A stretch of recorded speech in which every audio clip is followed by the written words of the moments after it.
Donc, investir en France, fiscalité, donc avec Maître Cattier et méthode 2021. Alors, Maître, un grand merci déjà d'être avec nous. Est-ce que vous pouvez vous présenter brièvement? Eh ben, merci beaucoup de m'accueillir. Très sommairement, donc je suis avocate et j'interviens exclusivement en fiscalité. Je suis inscrite au barreau de Paris et au tableau des avocats du canton de Vaud. Donc, ce qui témoigne déjà en fait de ma double culture fiscale franco-suisse. Voilà, j'interviens principalement, alors pas exclusivement, mais principalement sur des opérations de structuration cross-border qui mêlent la Suisse et la France. Voilà, que ce soit en matière immobilière ou même en matière plus générale pour des entreprises, des opérations patrimoniales, des problématiques de transmission. Voilà, c'est très très large. Voilà. Super. Alors, on va avoir l'occasion de reparler de fiscalité juste après. Donc, pour ceux qui me connaissent pas, donc moi, je suis basé à Paris. Je suis entrepreneur puisque j'ai cofondé une société, c'est la dernière ligne, qui s'appelle Investissement Locatif, qui est composée d'environ 120 personnes et qui a été fondée en 2012, où on aide des gens à investir dans l'immobilier. Je suis diplômé en droit immobilier, en droit des affaires dans des universités françaises. Je suis également investisseur immobilier. C'est important parce que je comprends bien les problématiques, qu'elles soient fiscales ou autres, parce que je pratique l'immobilier tous les jours. Ceux qui me suivent sur les réseaux voient peut-être passer des opérations que je réalise même à titre personnel. Et enfin, j'interviens régulièrement dans des conférences autour du sujet qui me passionne, qui est le sujet de l'investissement immobilier. Alors, pourquoi cette conférence?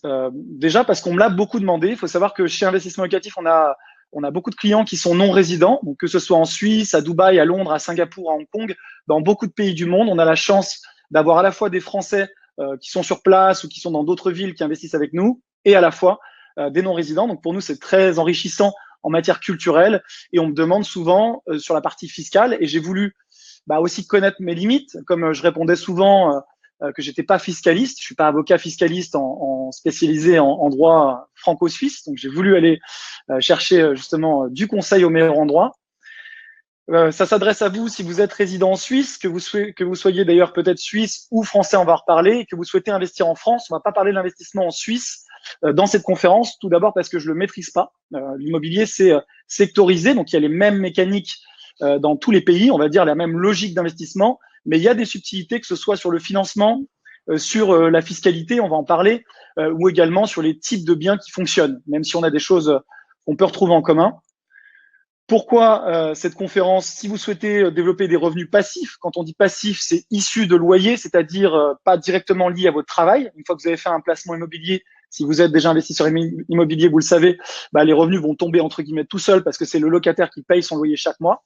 Si vous souhaitez développer un patrimoine, en règle générale pour le transmettre à vos enfants ou pour votre retraite, et si vous posez des questions également concernant votre retraite, voilà, vous êtes au bon endroit. Et nous, c'est toutes les raisons pour lesquelles on accompagne des clients ou même pour lesquelles on fait de l'immobilier à titre personnel. Juste un petit… alors je vais essayer de peut-être décaler. J'ai fait une petite simulation. Je vous invite à la faire, cette simulation qui fait un peu peur. Hein. Je vais pas… on va se parler franchement, mais j'ai fait une simulation juste avant la conférence et je me suis dit, si on est dans le cadre, dans le cas de cadres peut-être qui travaillent en Suisse et qui cotisent, puisqu'il y a des conventions fiscales sur la retraite, c'est pas le sujet de cette conférence. Imaginons que vous gagnez 10 000 euros net par mois, ce qui est déjà un très très gros revenu, surtout pour la France, et que vous cotisez 172 trimestres, c'est-à-dire 45 ans. Donc, vous finissez votre cotisation à 68 ans, et bien, avec un revenu de 10 000 euros, vous avez environ 50% de pension de retraite sur lequel vous payez un impôt. Avec les conventions fiscales et en matière de retraite, même quand vous travaillez en Suisse, si vous cotisez au régime en Suisse, a priori, ça fonctionne aussi en France. Encore une fois, c'est pas ma spécialité. J'ai juste voulu attirer votre attention là-dessus parce que souvent, quand on discute avec des gens qui n'ont pas forcément assez investi dans l'immobilier, ils ont des regrets. Alors, ils arrivent au moment de la retraite et ils découvrent. C'est vrai que c'est un exercice qu'on ne fait pas quand on est actif, on n'a pas le réflexe. Et ils découvrent à ce moment-là combien ils vont avoir en pension de retraite. Et là, c'est un peu la panique parce qu'on passe d'un revenu de 5 000, 7 000, 10 000 euros si on travaille par exemple en Suisse à un revenu de moitié. Et donc, si on n'a pas anticipé, qu'on n'a pas investi à travers en bourse, dans des caisses de retraite privées, peut-être que vous avez en Suisse ou en France d'ailleurs, ou si on n'a pas investi dans l'immobilier, on se retrouve finalement avec un niveau de vie qui baisse d'un coup.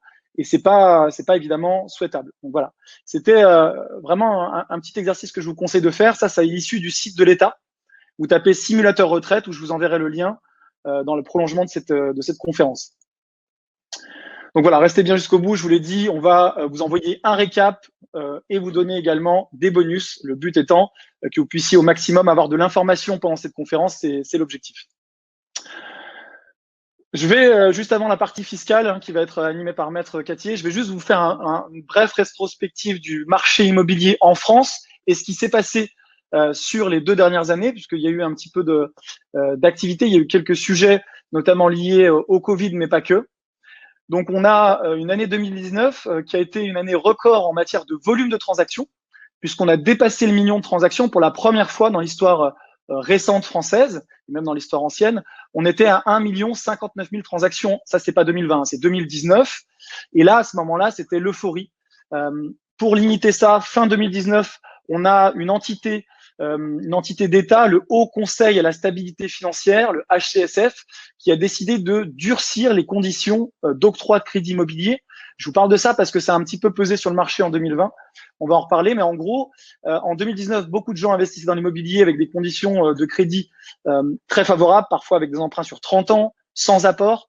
Et finalement, ce Haut Conseil à la stabilité financière a dit que ça pouvait faire supporter un risque sur le marché français du crédit, un petit peu avec l'ombre des subprimes, même si on est sur des mécaniques très différentes.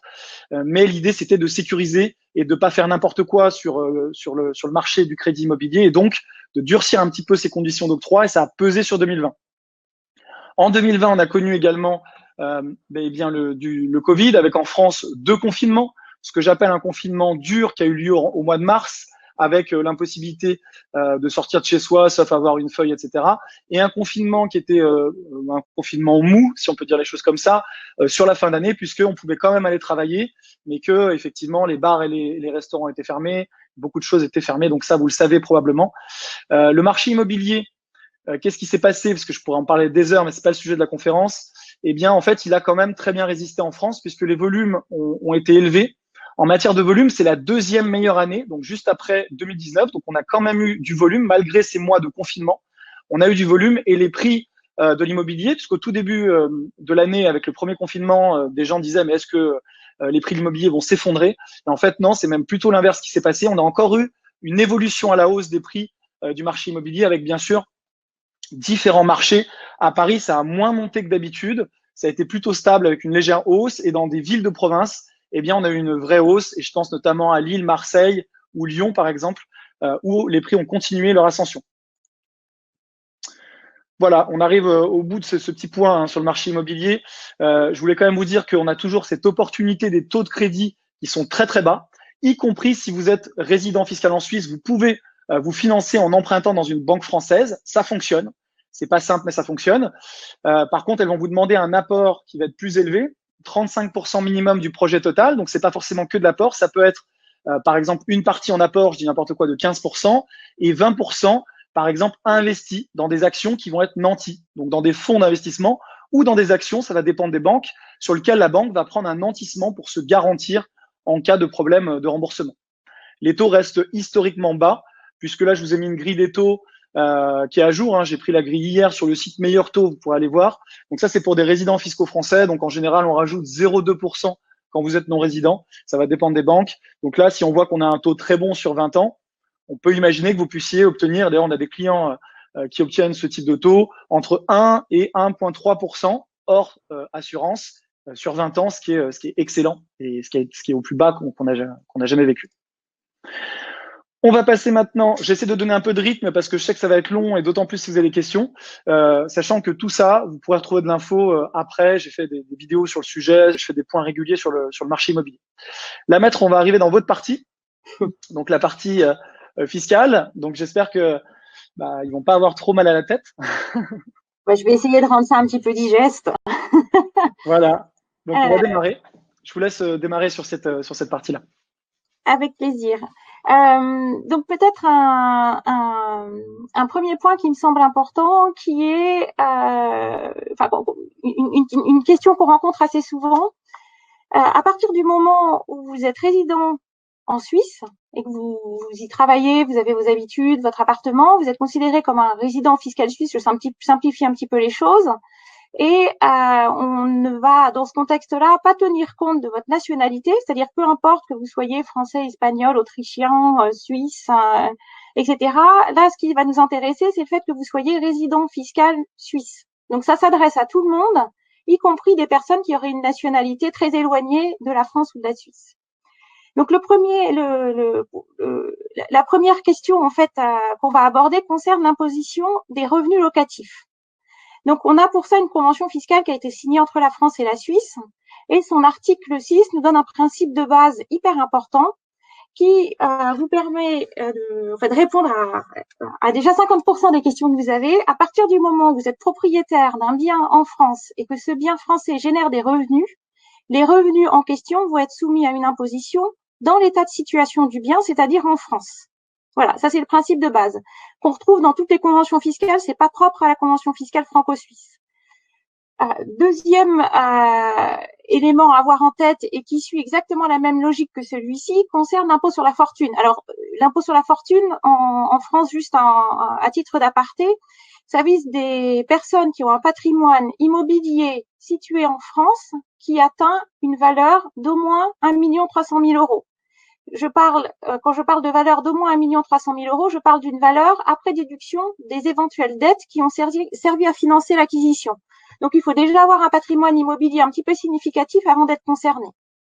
Et là, on adopte exactement la même logique en ce qui concerne des résidents suisses qui auraient un patrimoine immobilier en France. Eh bien, la convention fiscale, à l'article 24, qui a été signée entre la France et la Suisse, nous dit que les biens immobiliers français vont être taxés, les biens immobiliers, plus exactement, vont être taxés dans l'état de situation des immeubles, et à partir du moment où ils sont situés en France, eh bien, ils seront soumis à l'impôt sur la fortune en France. Donc, on a une logique qui est simple. À partir du moment où vous avez un bien immobilier, il est taxé, que ce soit au regard de la fortune ou que ce soit au regard des revenus, en France, avec éventuellement des conséquences en Suisse, mais qu'on abordera tout à l'heure. On peut passer au slide suivant. Alors, comment est-ce que sont imposés les revenus locatifs générés par un bien immobilier qui est situé en France? Donc, vous avez acheté un bien en France.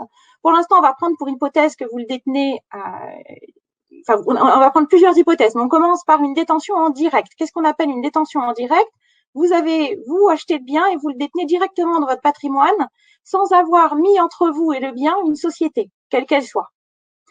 Quand vous détenez donc le bien en direct, vous allez finalement être taxé dans des conditions qui sont quasiment similaires à celles d'un Français qui vivrait en France.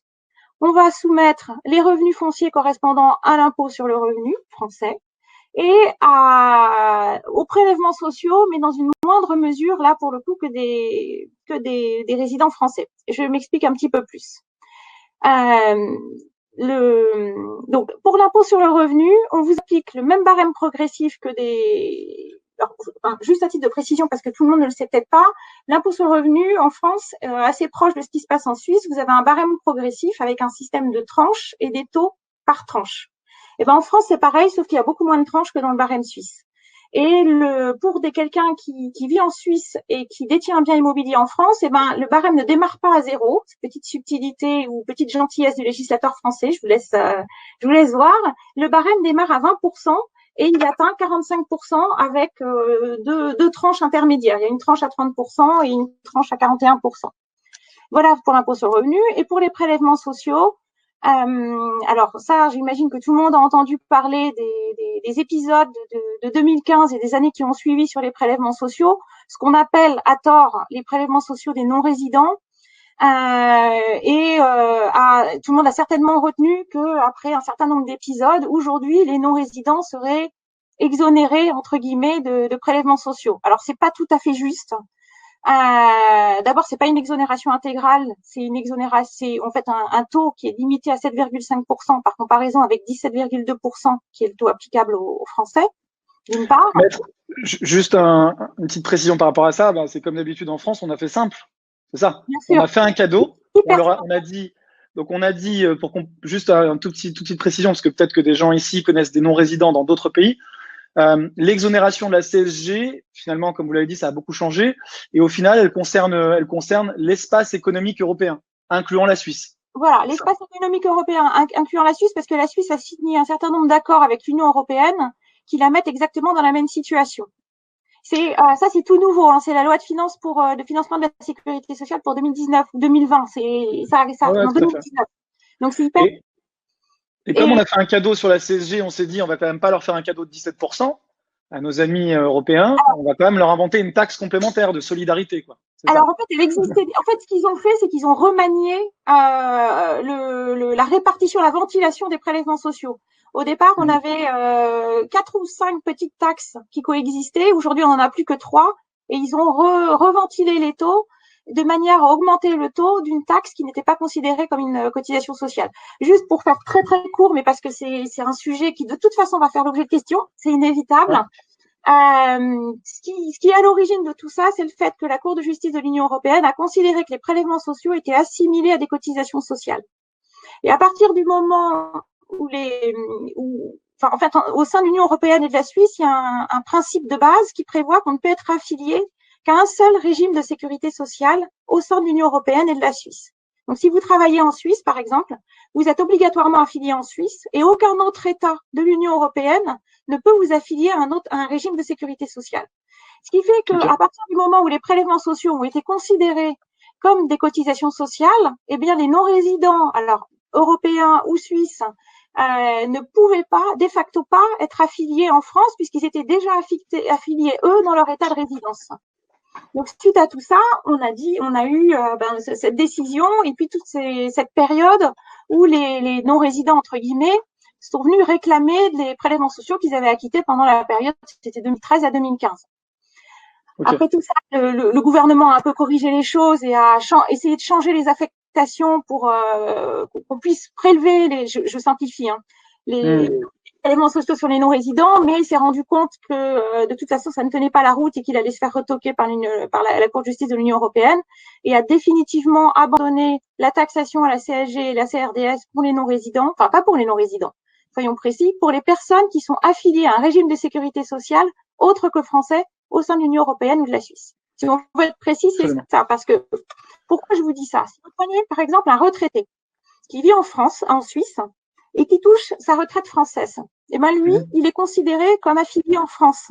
Et il a beau vivre en Suisse, il n'aura pas droit à l'exonération de CSG et de CRDS. D'accord. Voilà. Donc, en fait, il n'y a pas c'est pas une réponse qui est linéaire. Le critère, c'est pas la résidence ou non, c'est l'affiliation à un régime de sécurité obligatoire hors de France. Ce qu'il faut, ouais, pour résumer ce point-là, parce qu'il faut qu'on arrive à avancer, parce que c'est passionnant, mais j'ai juste peur qu'on déborde, c'est que si vous êtes résident en Suisse, contrairement à si par exemple vous étiez résident aux États-Unis, vous ne serez pas soumis à la CSG à 17,2%, mais uniquement, entre guillemets, à 7,5% qui viennent s'ajouter justement au taux d'imposition selon le barème français. Pour ne pas faire, pour faire les choses comme d'habitude de manière compliquée, puisqu'on est français, hein, la créativité fiscale, c'est notre spécialité. Il faut savoir que ce barème-là s'applique, par exemple, si vous êtes en location meublée, uniquement sur les bénéfices. Je tiens quand même à le dire, on va le voir après.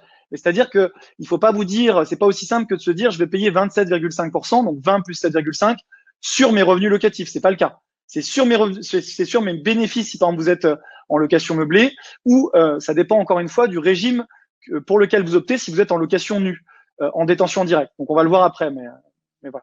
C'est important de le préciser, effectivement. Donc, voilà, c'est pas aussi simple que ça, mais gardez en tête que le barème minimum va être de 20% d'IR plus 7,5% sur, encore une fois, la base imposable. Et la base imposable, on va en parler après.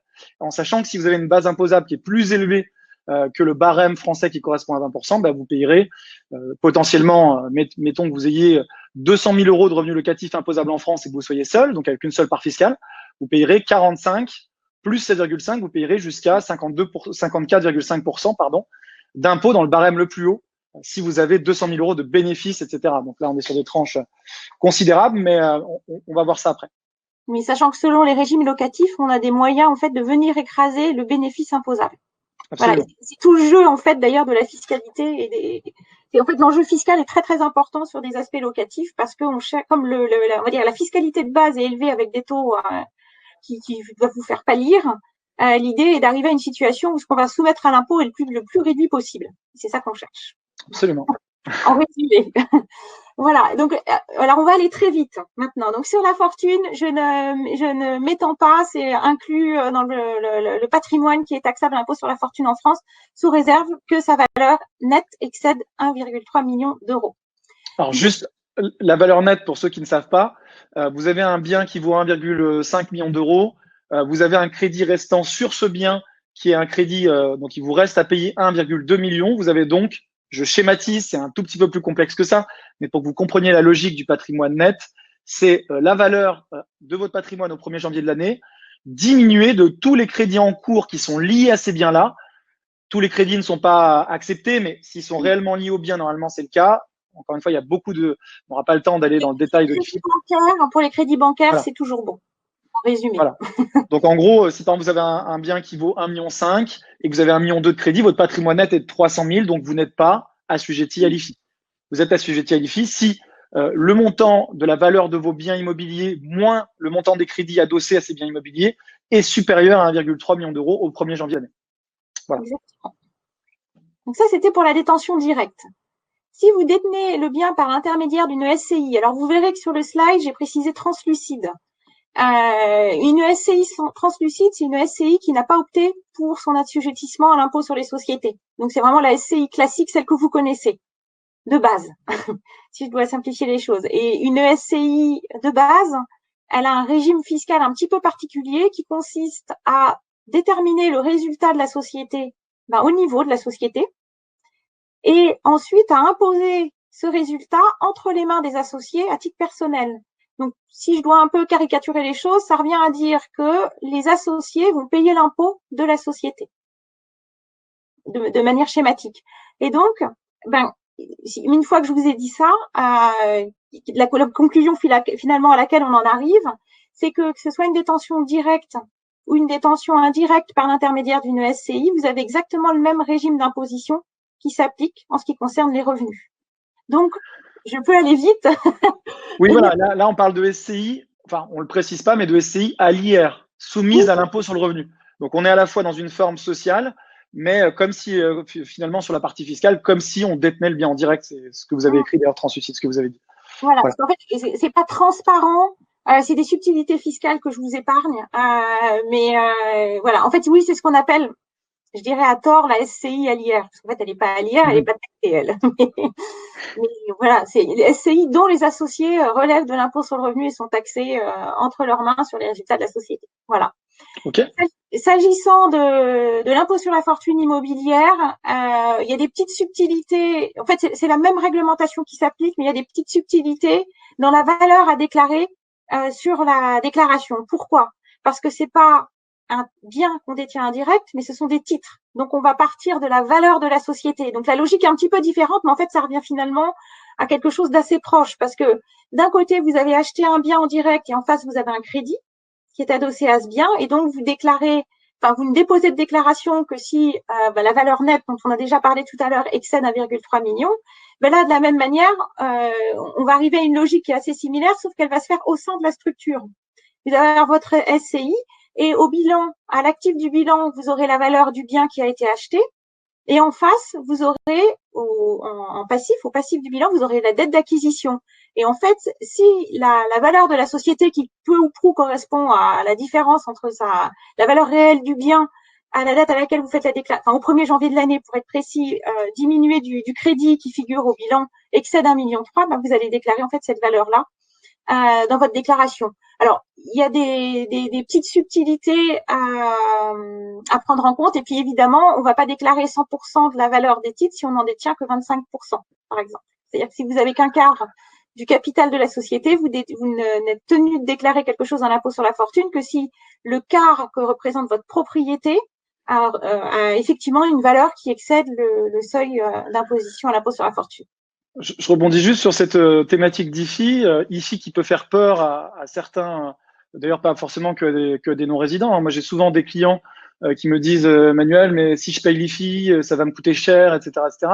Il faut savoir que pour éviter au maximum l'IFI de manière bien entendu légale, la meilleure solution finalement, c'est d'adosser le maximum de dettes lorsque vous achetez le bien. Je vais vous donner un petit exemple. Je suis en train d'accompagner un entrepreneur suisse, donc de nationalité suisse, résident fiscal en Suisse, qui a investi en France avec nous, notamment dans des immeubles. Et en fait, il passe, donc c'est quelqu'un qui a des revenus considérables, et il passe par une banque privée qui le finance, donc une banque française. Et en fait, la banque accepte d'adosser 100% de dette sur l'opération. C'est-à-dire qu'il fait une opération à 1,5 million, la banque va prêter 100% du projet. Donc, je ne parle pas de 100% du bien. Hein, parce que quand on fait une opération, nous, j'ai vu tout à l'heure des questions dans le chat, on parle de l'achat du bien, on parle des travaux de rénovation, on parle des meubles, on parle des frais de notaire et on parle bien sûr de nos frais, des honoraires. Donc, il y a plus à financer que simplement le bien. Ça va dépendre aussi des travaux de rénovation, si on fait des rénovations lourdes, etc. Eh bien, la banque accepte de tout prêter. Alors, bien entendu, il y a une contrepartie en matière de garantie aussi. En échange, elle demande à cette personne de placer sur des placements libres, donc il peut placer en bourse à travers la banque. Donc, bien sûr, elle prend des frais dessus, comme toute banque privée, mais ça, c'est logique. Et sur ce placement-là, elle va nantir. Donc, par exemple, dans un projet à 1,5 million, elle va lui demander à peu près la même somme, 30%, mettons, en investissement à côté, mais lui, il a des liquidités, donc ça ne le dérange pas, il voulait placer en bourse. Donc, la banque lui dit, je vous prête la totalité. Donc, comme ça, votre patrimoine net est à zéro. Vous n'êtes pas redevable à l'IFI du tout. Vous êtes à zéro la première année. Après, ça va augmenter petit à petit. Et en échange, vous investissez en bourse, puisque en France, désormais, depuis la suppression de l'ISF, quand vous détenez des titres, quelle que soit la valeur, ou détenez des titres de société, eh bien, vous n'êtes pas imposé dessus. L'impôt sur la fortune a été supprimé sur la détention de titres financiers. Donc voilà, c'est quelque chose à garder en tête pour essayer d'éviter l'IFI. Sauf s'il y a de l'immobilier sous les titres. Il faut faire attention. Absolument. Oui, si c'est des titres qui détiennent de l'immobilier, par exemple des parts de SCPI, effectivement, là, c'est encore autre chose. Voilà. OK, alors maintenant, on va mettre la dernière partie, détention via une SA suisse. Voilà, notre SCI était en France et maintenant on aborde la situation où vous avez une société anonyme suisse, donc établie en Suisse, qui détient le bien en France, soit directement, soit via une SCI française, mais vous avez compris que SCI ou pas, finalement, c'était très très proche en termes de système d'imposition. Donc si vous adoptez ce schéma de détention, là, alors, il va falloir quand même qu'on vous explique quelques petites subtilités sur le régime d'imposition des SCI. Donc, tout à l'heure, je vous ai indiqué qu'une SCI déterminait un résultat à son niveau et qu'il était taxé entre les mains de ses associés.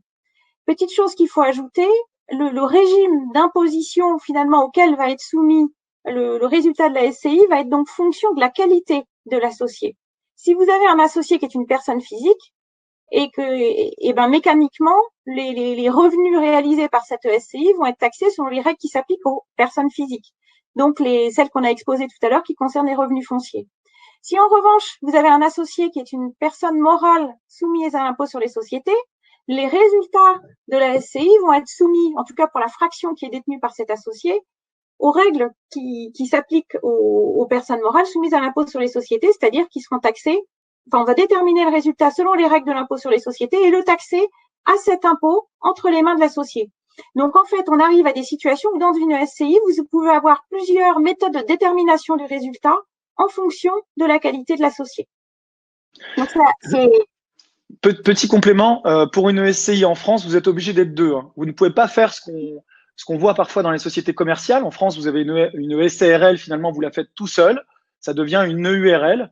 Mais finalement, c'est une SARL à associé unique. Vous pouvez aussi le faire sur des SAS, ça devient une SASU, société par action simplifiée, unipersonnelle. Et vous ne pouvez pas le faire en SCI. En SCI, il faut impérativement être deux. Donc, souvent, ce qu'on voit, soit vous le faites avec votre conjoint, soit parfois, et c'est mon cas par exemple, je suis entrepreneur, quand je veux faire une SCI, je peux très bien la faire moi-même avec une société que je détiens. Donc, on est bien deux personnes, en tout cas une personne physique, donc moi, et ce qu'on appelle une personne morale, donc une entité juridique, qui a une personnalité morale, une société. Et donc, on est bien deux associés au capital de cette, enfin, ça s'appelle pas au capital, mais on est bien deux associés à former cette SCI. Voilà. Et avec, dans le cas que vous venez de présenter, une situation où vous avez deux méthodes de détermination du résultat de la SCI, de manière à déterminer la quote-part qui doit être taxée entre les mains de chaque associé. Voilà. Donc, c'est très compliqué, hein, en fait, le régime des SCI. Tout le monde l'utilise parce que c'est le véhicule le plus commun en France pour acheter de l'immobilier, mais en réalité, le régime fiscal d'une SCI est infiniment complexe. Alors, juste là, vous vous dites en fait qu'on a deux régimes différents si on est dans une SCI translucide et qu'on a un associé personne physique et un associé personne morale. Si maintenant on est dans une SCI, moi, ce que je conseille le plus à nos clients, une SCI à l'IS. Est-ce que vous pouvez nous dire un petit peu ce que ça implique? En fait, une SCI à l'IS, elle va être traitée comme une société de capitaux, donc comme une société à l'IS. Ce qui veut dire que toutes les règles que je viens de vous indiquer, vous les mettez de côté, vous les oubliez, puis vous la traitez comme une SAS. C'est-à-dire que vous déterminez le résultat au niveau de la société et vous le soumettez à l'impôt au niveau de la société également, à l'impôt sur les sociétés. Donc là, les associés sont complètement libérés de la charge fiscale afférente au résultat de la société. Donc c'est complètement, la logique est complètement différente en fait. Mais on verra que pour de l'immobilier, alors après tout dépend des contextes, mais en période d'exploitation, l'impôt sur les sociétés est un impôt qui est infiniment favorable, mais qui se révèle infiniment cruel à la sortie. Si je dois un peu simplifier les choses. Bien sûr. Parce que ce matin, j'ai présenté à un client une simulation sur en fait, c'est un client qui veut faire une opération d'acquisition d'un bien immobilier en France, une restructuration lourde avec une exploitation dans le cadre d'une location et ensuite une revente, mais qui s'interrogeait aussi sur la possibilité éventuellement de le faire dans le cadre d'une opération de promotion immobilière. D'accord. Et je lui ai fait des simulations de toutes les options qu'il envisageait. Et on a constaté que à la sortie, avec une société à l'IS qui détient un bien immobilier en France et qui le vend, à l'issue de 15 ans de détention, on avait globalement, je dirais 45% de gains en moins par rapport à une situation où le bien a été détenu par une société translucide, donc type SCI ou une EURL détenue par une personne physique ou une SARL de famille. On abordera ces sujets après, mais en tout cas, c'était ça qui était mis en évidence. Donc en fait, je pense que c'est intéressant quand on fait un projet immobilier de se projeter sur toute la durée de l'opération et d'en analyser chaque circonstance et de déterminer les conséquences fiscales pour en fait tout simplement être informé. Ça ne veut pas dire qu'il ne faut pas utiliser l'impôt sur les sociétés pour détenir l'immobilier, parce que dans certains cas, on n'a pas le choix. Par exemple, quand on veut faire financer une partie de l'immobilier par une société qui est à l'IS et qui a des liquidités et qu'on veut utiliser ces liquidités, et donc c'est cette société qui va acheter tout ou partie du bien, nécessairement on va se retrouver dans les règles de l'IS. C'est pas forcément moins bien parce que si on avait voulu faire autrement, il aurait fallu se distribuer les liquidités qui sont dans la société à l'impôt sur les sociétés, ce qui aurait généré une fiscalité. Donc il faut prendre l'opération dans son ensemble, mais en tout cas il faut se pencher sur la question et jusqu'à la sortie. Oui, alors pour essayer de recontextualiser et vous expliquer le plus simplement possible, ce qu'est une société civile immobilière, à l'option vous optez pour l'IS, donc pour l'impôt sur les sociétés. En fait, en France, on a un impôt sur le revenu qui a tendance à s'alourdir. Donc ça, c'est sur les personnes physiques. Donc moi, par exemple, si je travaille, je gagne de l'argent, un salaire, une rémunération. Dessus, c'est ce qu'on a dit au tout début, on paye par tranche. Et globalement, comme vous le savez, on a quelques problèmes avec l'argent dans notre beau pays. On a tendance à dire il faut faire contribuer ceux qui gagnent le plus, parce que nécessairement, c'est ceux qui ont le plus d'argent. Et donc, on essaye d'alourdir petit à petit. En tout cas, il y a des sujets avec, vous vous rappelez peut-être du président François Hollande qui voulait monter sur des niveaux d'impôts stratosphériques. Finalement, ça n'a pas été le cas. Mais voilà. Et donc, on a tendance à alourdir la fiscalité en particulier. Des particuliers, donc des personnes physiques. Donc, vous et moi, petite perso. En revanche, on commence enfin à comprendre en France, désolé, je fais un petit peu une analyse au vitriol, mais on commence à comprendre que mettre des impôts sur les sociétés trop lourds, en fait, ça entraîne une difficulté de compétitivité pour les entreprises françaises face aux entreprises à l'international. Je vous explique cette logique pour vous dire que, notamment, notre président actuel a pris la décision de baisser l'impôt sur les sociétés petit à petit, au fur et à mesure des années. Au départ, il était à 33%. Il est en train de baisser. Il y a eu un système de tranches. Alors, comme d'habitude, c'est compliqué. Mais aujourd'hui, on est à 28%. Et demain, normalement, fin de mandat, je crois en 2022, pour pas dire de bêtises, on est censé atterrir sur un impôt sur les sociétés qui est quand même nettement inférieur à 33%, puisqu'on va atterrir à 25% en théorie. En sachant qu'en plus, voilà. Sur le document, depuis le 1er janvier, le taux est de 26,5%. Ça fait partie de ta progressive. Voilà, donc par palier, ça dépend encore du montant des bénéfices, etc.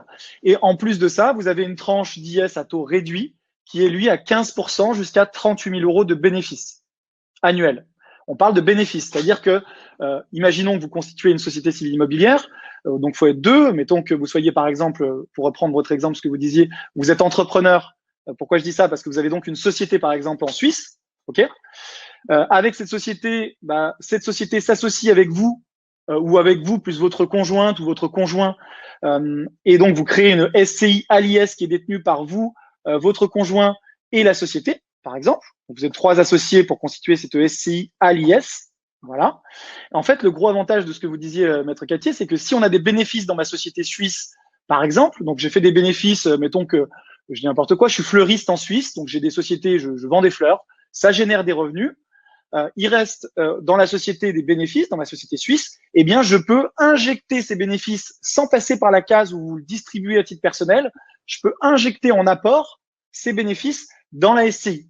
Et sous quelle forme ça se ferait, maître, pour que les gens comprennent? En compte courant, c'est un prêt. C'est-à-dire que c'est la société suisse qui consentirait un prêt à la société française. C'est le plus simple.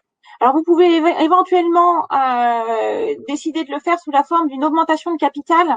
Mais moi, je recommande toujours l'apport en compte courant parce que l'apport en compte courant, en fait, on va dire que c'est comme une sorte de tunnel qui vous permet de descendre l'argent, mais aussi de le remonter. Donc, si un jour cette société vend le bien, a fini de rembourser son crédit à un excès de liquidité, ben, elle peut vous le remonter gratuitement parce que c'est un remboursement de prêt et pas un revenu. Alors que si les fonds ont été versés sous forme de capital, évidemment, c'est beaucoup plus compliqué de remonter les fonds. Voilà. Donc, ça veut dire que, par exemple, sur un projet, bon, je vais parler de gros chiffres, hein, ça peut marcher sur des exemples plus petits, mais je reprends l'exemple de mon client qui est suisse, parce que c'est un réel cas. On a créé une société de ce type-là, donc il a sa SA en Suisse. Il a fait un apport donc des 500 000 euros nécessaires, donc les 30% en tout cas nécessaires, qui étaient rendus nécessaires parce que la banque privée en France lui a demandé, encore une fois, et elle lui a dit, je veux que vous placiez, en échange du prêt d'un 1,5 million, je veux que vous placiez 500 000. Donc il a pris son argent, il l'a placé en France avec sa société donc SA suisse, où il aurait pu l'apporter dans la SCI française à l'IS, c'est pareil. Et voilà, et donc ça lui a permis en fait de pas sortir de l'argent à titre perso, mais d'utiliser la puissance de frappe de son entreprise en Suisse. L'entreprise aurait pu être aussi en France. Hein. Moi, je le fais à titre personnel, par exemple, également, puisque plutôt que de me verser de la rémunération, une rémunération élevée sur laquelle je vais payer 45% d'impôts sur les tranches les plus hautes, à titre perso, eh bien, je vais plutôt laisser les bénéfices dans l'entreprise, payer mon IS. Donc là, l'entreprise, par exemple, investissement locatif. Et avec cet argent qui est dans l'entreprise en trésorerie, eh bien, tout simplement, je vais prêter en apport en compte courant d'associé, comme vous l'avez très justement dit, à une SCI à l'IS qui va, elle, pouvoir faire un prêt avec cet apport. Voilà un peu la SCI peut être à l'IS ou elle peut être translucide. En fait, là-dessus, vous avez il y a une marge de et en fait, il n'y a pas une réponse qui fonctionne pour tout le monde. Il y a une réponse par personne en fonction de tout un ensemble, de l'ensemble du contexte. Voilà. C'est ça, c'est souvent le cas avec la fiscalité, effectivement. C'est toute la difficulté. La fiscalité française est infiniment riche, en fait, parce qu'elle permet beaucoup de choses, contrairement à ce qu'on pense. Mais il faut savoir la manipuler. Et en fait, tout est complexe et vous bougez un petit élément du projet et en fait, tout le raisonnement bascule. Mais il y a des possibilités pour vraiment avoir une fiscalité, je le dis quand même, parce que souvent, on a une image de pays où la fiscalité est très élevée. Sur l'immobilier, on a énormément de dispositifs qui permettent de payer quasiment zéro d'impôt ou zéro complètement pendant des années pendant l'exploitation du bien, avec à la sortie peut-être des impôts quand même. Hein. Je ne suis pas en train de vous dire que vous n'en payerez jamais sur votre immobilier, mais ça permet d'accélérer, de développer un patrimoine et tout ça avec une fiscalité très légère pendant l'exploitation du bien. Et plus légère qu'en Suisse. C'est ça qu'on fait. On va peut-être passer à la slide suivante.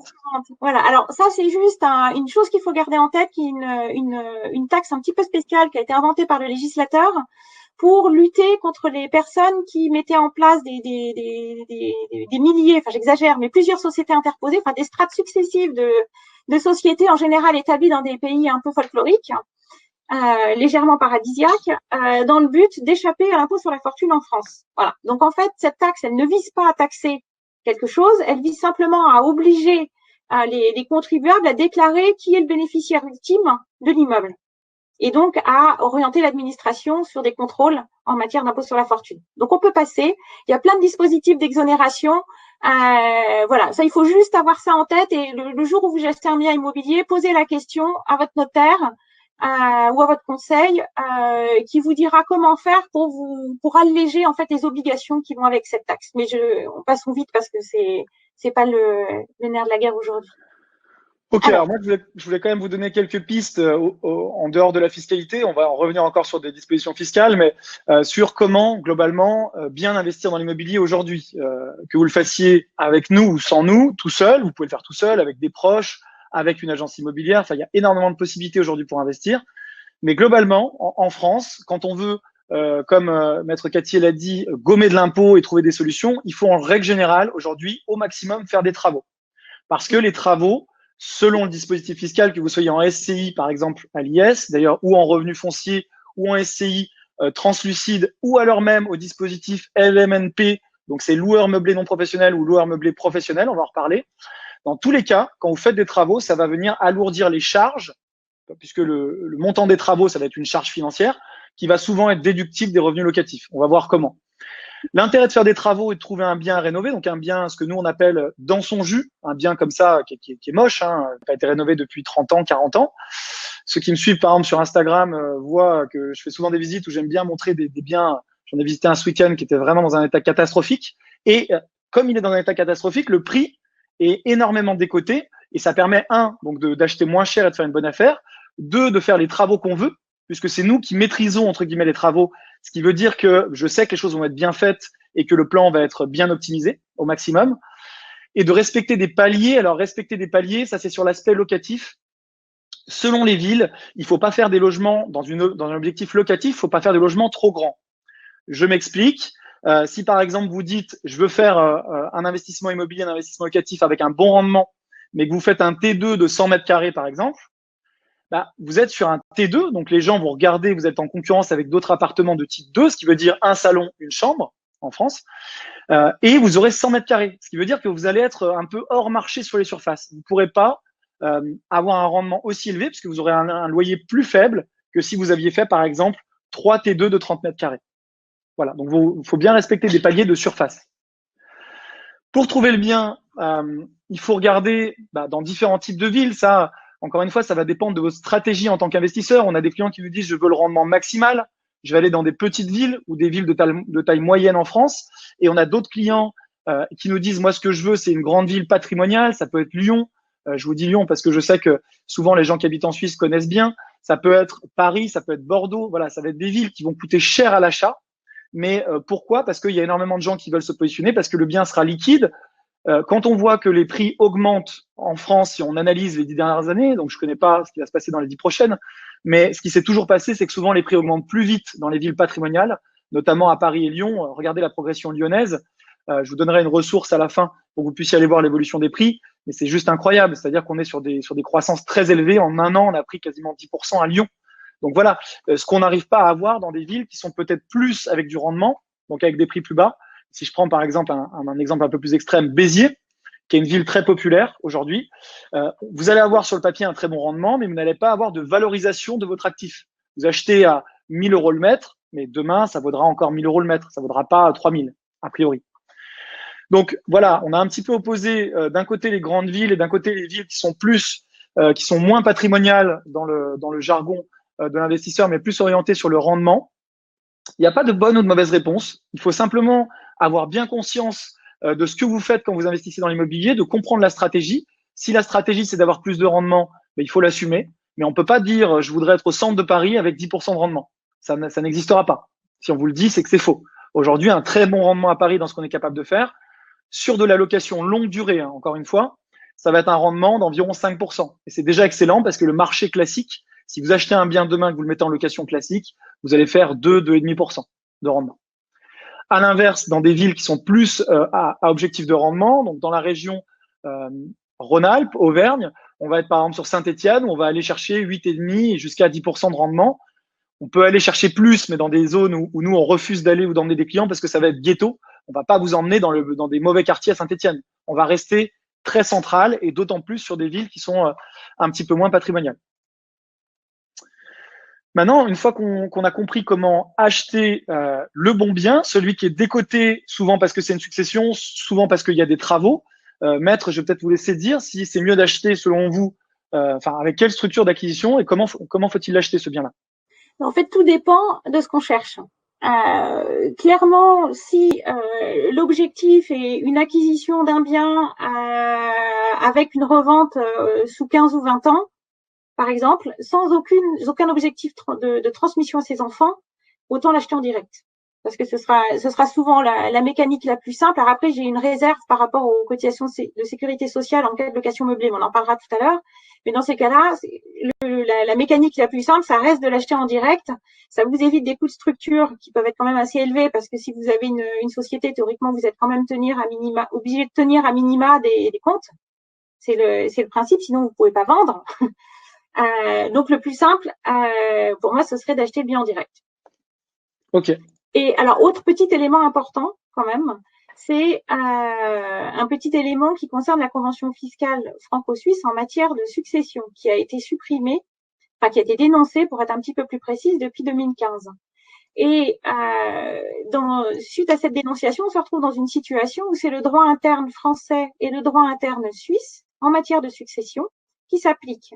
Et cette situation, comme l'approche est pas toujours, enfin, comme l'approche et la compréhension des actifs est pas identique dans les deux pays, il peut y avoir quelques frottements fiscaux avec des situations de double imposition, et notamment sur des titres.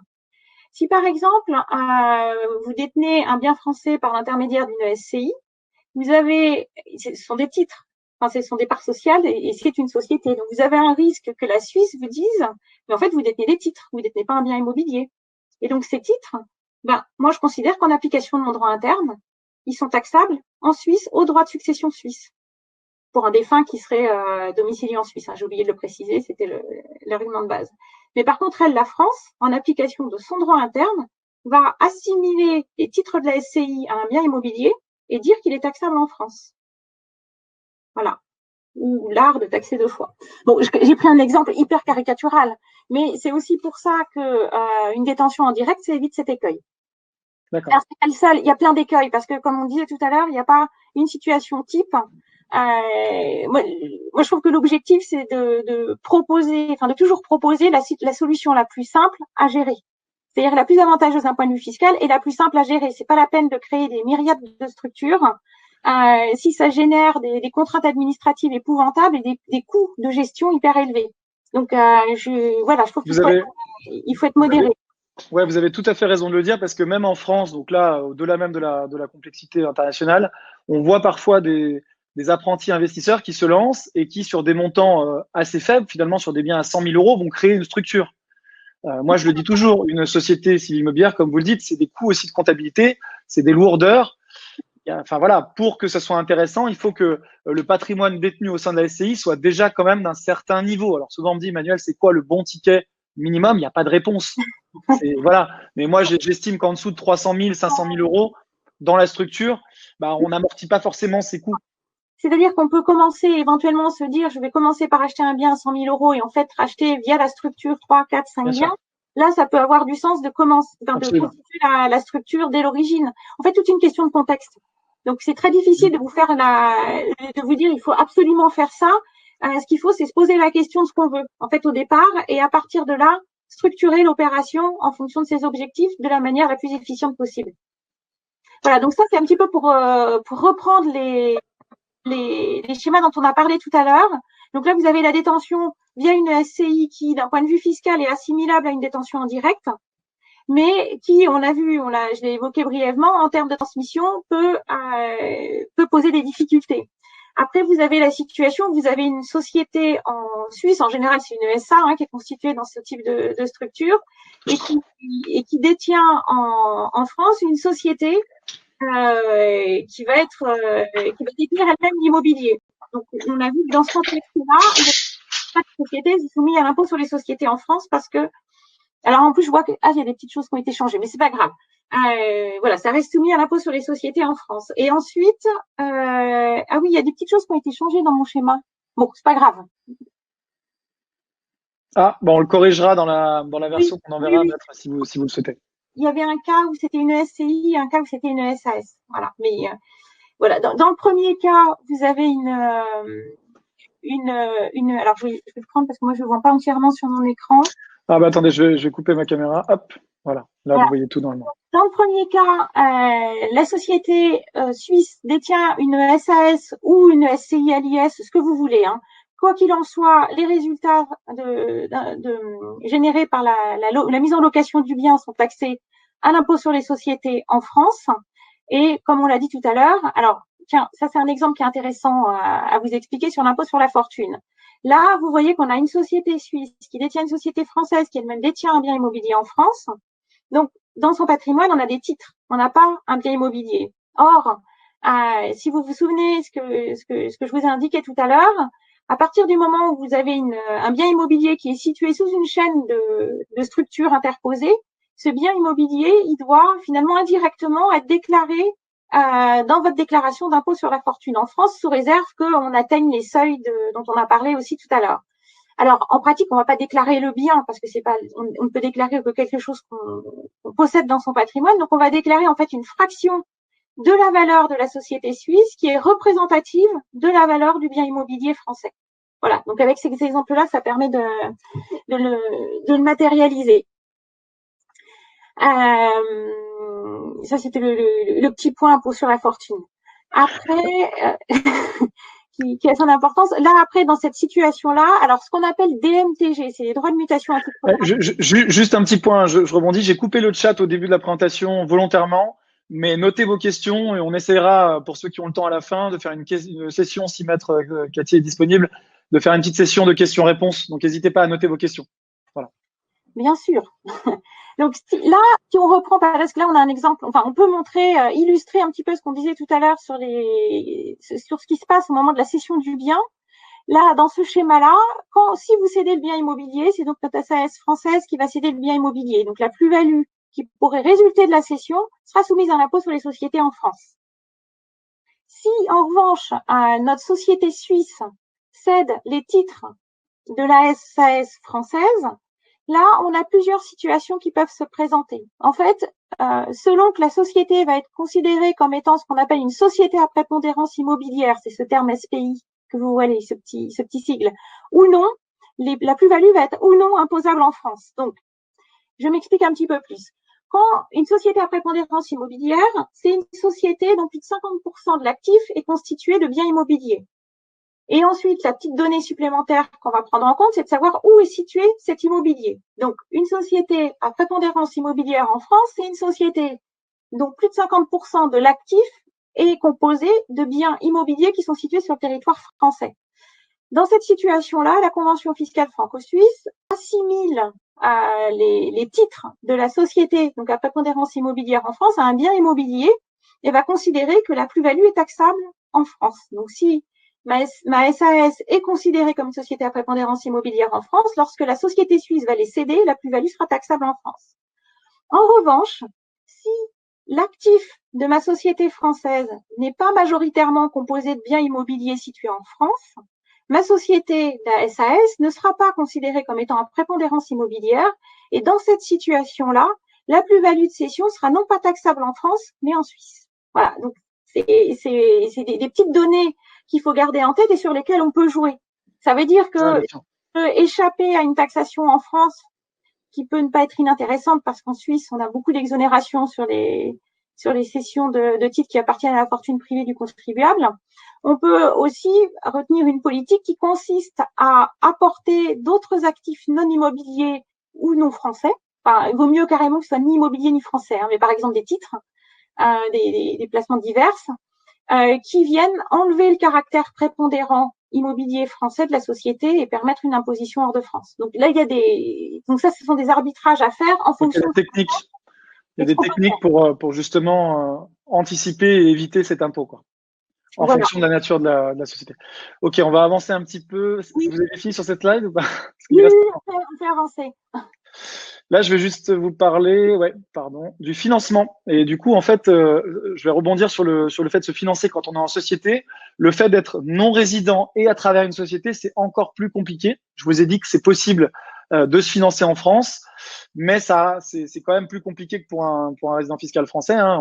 J'aime bien, moi, dire la vérité aux non-résidents. Les banques sont pas toujours hyper réactives et il faut avoir les bons partenaires. Nous, on peut vous mettre en relation soit avec des départements de banques spécialisés dans le financement des non-résidents, soit avec des courtiers spécialisés qui peuvent vous aider.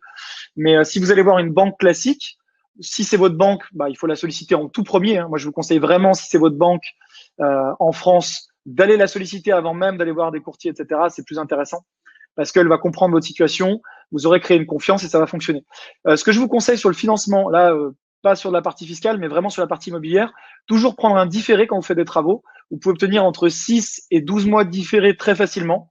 Sur des très gros projets d'immeubles, c'est pas la norme, mais on a même vu jusqu'à 36 mois de différé. C'est-à-dire que concrètement, vous avez votre prêt, vous devenez propriétaire du bien, et pendant jusqu'à 3 ans, 36 mois, c'est 3 années, eh bien, vous n'allez pas rembourser le principal du crédit, donc vous rembourserez uniquement des intérêts. Ce qui fait que, par exemple, si vous avez un crédit immobilier avec une mensualité à 1 000 € par mois, dans les grandes masses, vous allez rembourser 100 € par mois d'intérêt et 900 € que vous ne remboursez pas tout de suite. C'est un exemple et que vous rembourserez seulement à partir de la fin du différé de remboursement, c'est-à-dire qu'il peut être de 6 mois, 12 mois, machin. L'intérêt, c'est quoi? C'est que si vous faites des travaux, a priori, pendant les travaux, vous n'avez pas de loyer qui tombe. Donc, c'est que vous ne fassiez pas d'effort de trésorerie. Ça peut également être intéressant quand on a des différés très longs de reconstituer de la trésorerie. Exemple, j'achète par exemple un immeuble en France, je sais que j'ai 6 mois de travaux, je prends un différé de 24 mois, si la banque me l'accorde, et bien pendant 24 mois, je ne paye que des intérêts, donc finalement très peu sur le crédit. Et par contre, au bout de 6 mois, par exemple, je vais toucher des loyers. Donc, je touche des loyers, mais je ne paye pas le crédit en face. Ça me permet d'avoir finalement un fonds de trésorerie dans ma SCI ou alors à titre personnel. Donc, c'est intéressant. Les taux d'emprunt étant très bas, moi, je vous conseille… Ah, pardon. Je pense à quelque chose en fait qui diffère énormément en matière de financement immobilier entre la France et la Suisse.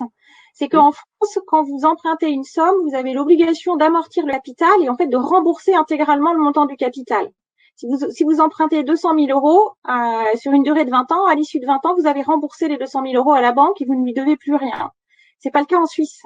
Où la mécanique d'emprunt, qui est liée à la fiscalité suisse d'ailleurs, fait que très souvent vous n'amortissez qu'une partie du capital et par exemple 20, 30, 40, 20 j'exagère un petit peu, mais 40% ou 50% du capital, le reste en fait du capital n'est jamais remboursé et on ne paye que des intérêts. Donc la logique de financement n'a rien à voir entre les deux pays. Je connaissais pas cette subtilité, donc c'est intéressant de le pointer. Permis de la préciser.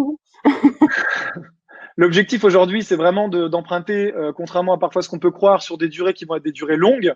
Pourquoi? Parce qu'on a des taux qui sont bas. Donc voilà, essayez d'utiliser au maximum l'effet de levier du crédit bancaire. Privilégiez toujours un financement par dette bancaire des investissements futurs, c'est-à-dire que vous empruntez pour investir sur une somme plus importante. Parfois, j'ai des gens qui viennent me voir qui me disent: Manuel, je dispose d'un capital où je pourrais acheter finalement le bien directement. Moi, mon conseil, c'est d'essayer de se démunir le moins possible de sa trésorerie. Pourquoi? Parce que ça vous permet de faire plusieurs projets immobiliers ou alors de faire un projet immobilier, peut-être à côté d'investir en bourse ou de profiter de vos trésoreries pour votre famille, pour vos passions. En tout cas, de conserver de l'argent sur vos comptes pour aussi vous sécuriser. C'est quelque chose d'important. Et en plus de ça, on l'a vu, on en a déjà parlé plusieurs fois, mais plus vous avez de dettes bancaires adossées à votre patrimoine immobilier, moins vous payez d'IFI. Donc, ça reste quelque chose d'intéressant. Petite subtilité, Matt, sur le compte courant sur les comptes courants familiaux. Je vous laisse peut-être aborder ce point. En matière d'impôt sur la fortune, on l'a dit tout à l'heure, les avances en compte courant qui sont consenties par les associés ou la famille de l'associé ne sont pas déductibles pour déterminer la valeur de la société. Alors, si on reprend ça et qu'on essaie de simplifier un petit peu les choses, concrètement, si on prend l'exemple, on va prendre le premier exemple, celui qui est tout à gauche. Imaginons que la flèche a disparu. Bon, c'est pas grave. Il y avait un compte courant du monsieur sur la SCI. Et dans cette situation-là, en fait, on va traiter notre monsieur comme s'il était, comme s'il n'y avait pas de SCI. C'est-à-dire qu'on va se dire, si lui, il avait investi en direct dans l'immeuble et qu'il l'avait acheté, il n'aurait pas de dette, puisque il a financé avec ses fonds propres. Les comptes courants, c'est des fonds propres qu'on injecte dans la société et qui servent à acheter, mais finalement, c'est un prêt de l'associé. Donc, s'il avait acheté bien direct et sans la SCI, il aurait été propriétaire du bien sans prêt. Donc, en fait, pour l'IFI, on va le traiter exactement de la même manière et considérer que la dette que représente le compte courant n'est pas déductible pour calculer la valeur des parts de la SCI à déclarer. Donc, c'est assez, entre guillemets, ça paraît pas très avantageux. Donc, c'est vrai que le sport collectif consiste à essayer de refinancer les comptes courants avec de la dette bancaire. Ça consiste globalement à aller voir son banquier et lui dire, voilà, j'ai un compte courant sur ma SCI et je voudrais que vous consentiez à ma SCI un prêt d'un montant équivalent à ce compte courant. La SCI me rembourse mon compte courant et ne reste qu'une dette bancaire dans la société.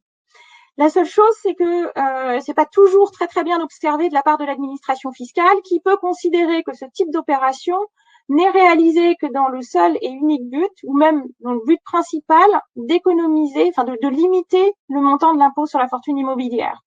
Et il peut lui arriver sur des montants significatifs, pas sur des petits montants, de requalifier l'opération sur le fondement de l'abus de droit et en fait d'interdire la déduction du prêt bancaire qui aurait été souscrit pour refinancer le compte courant.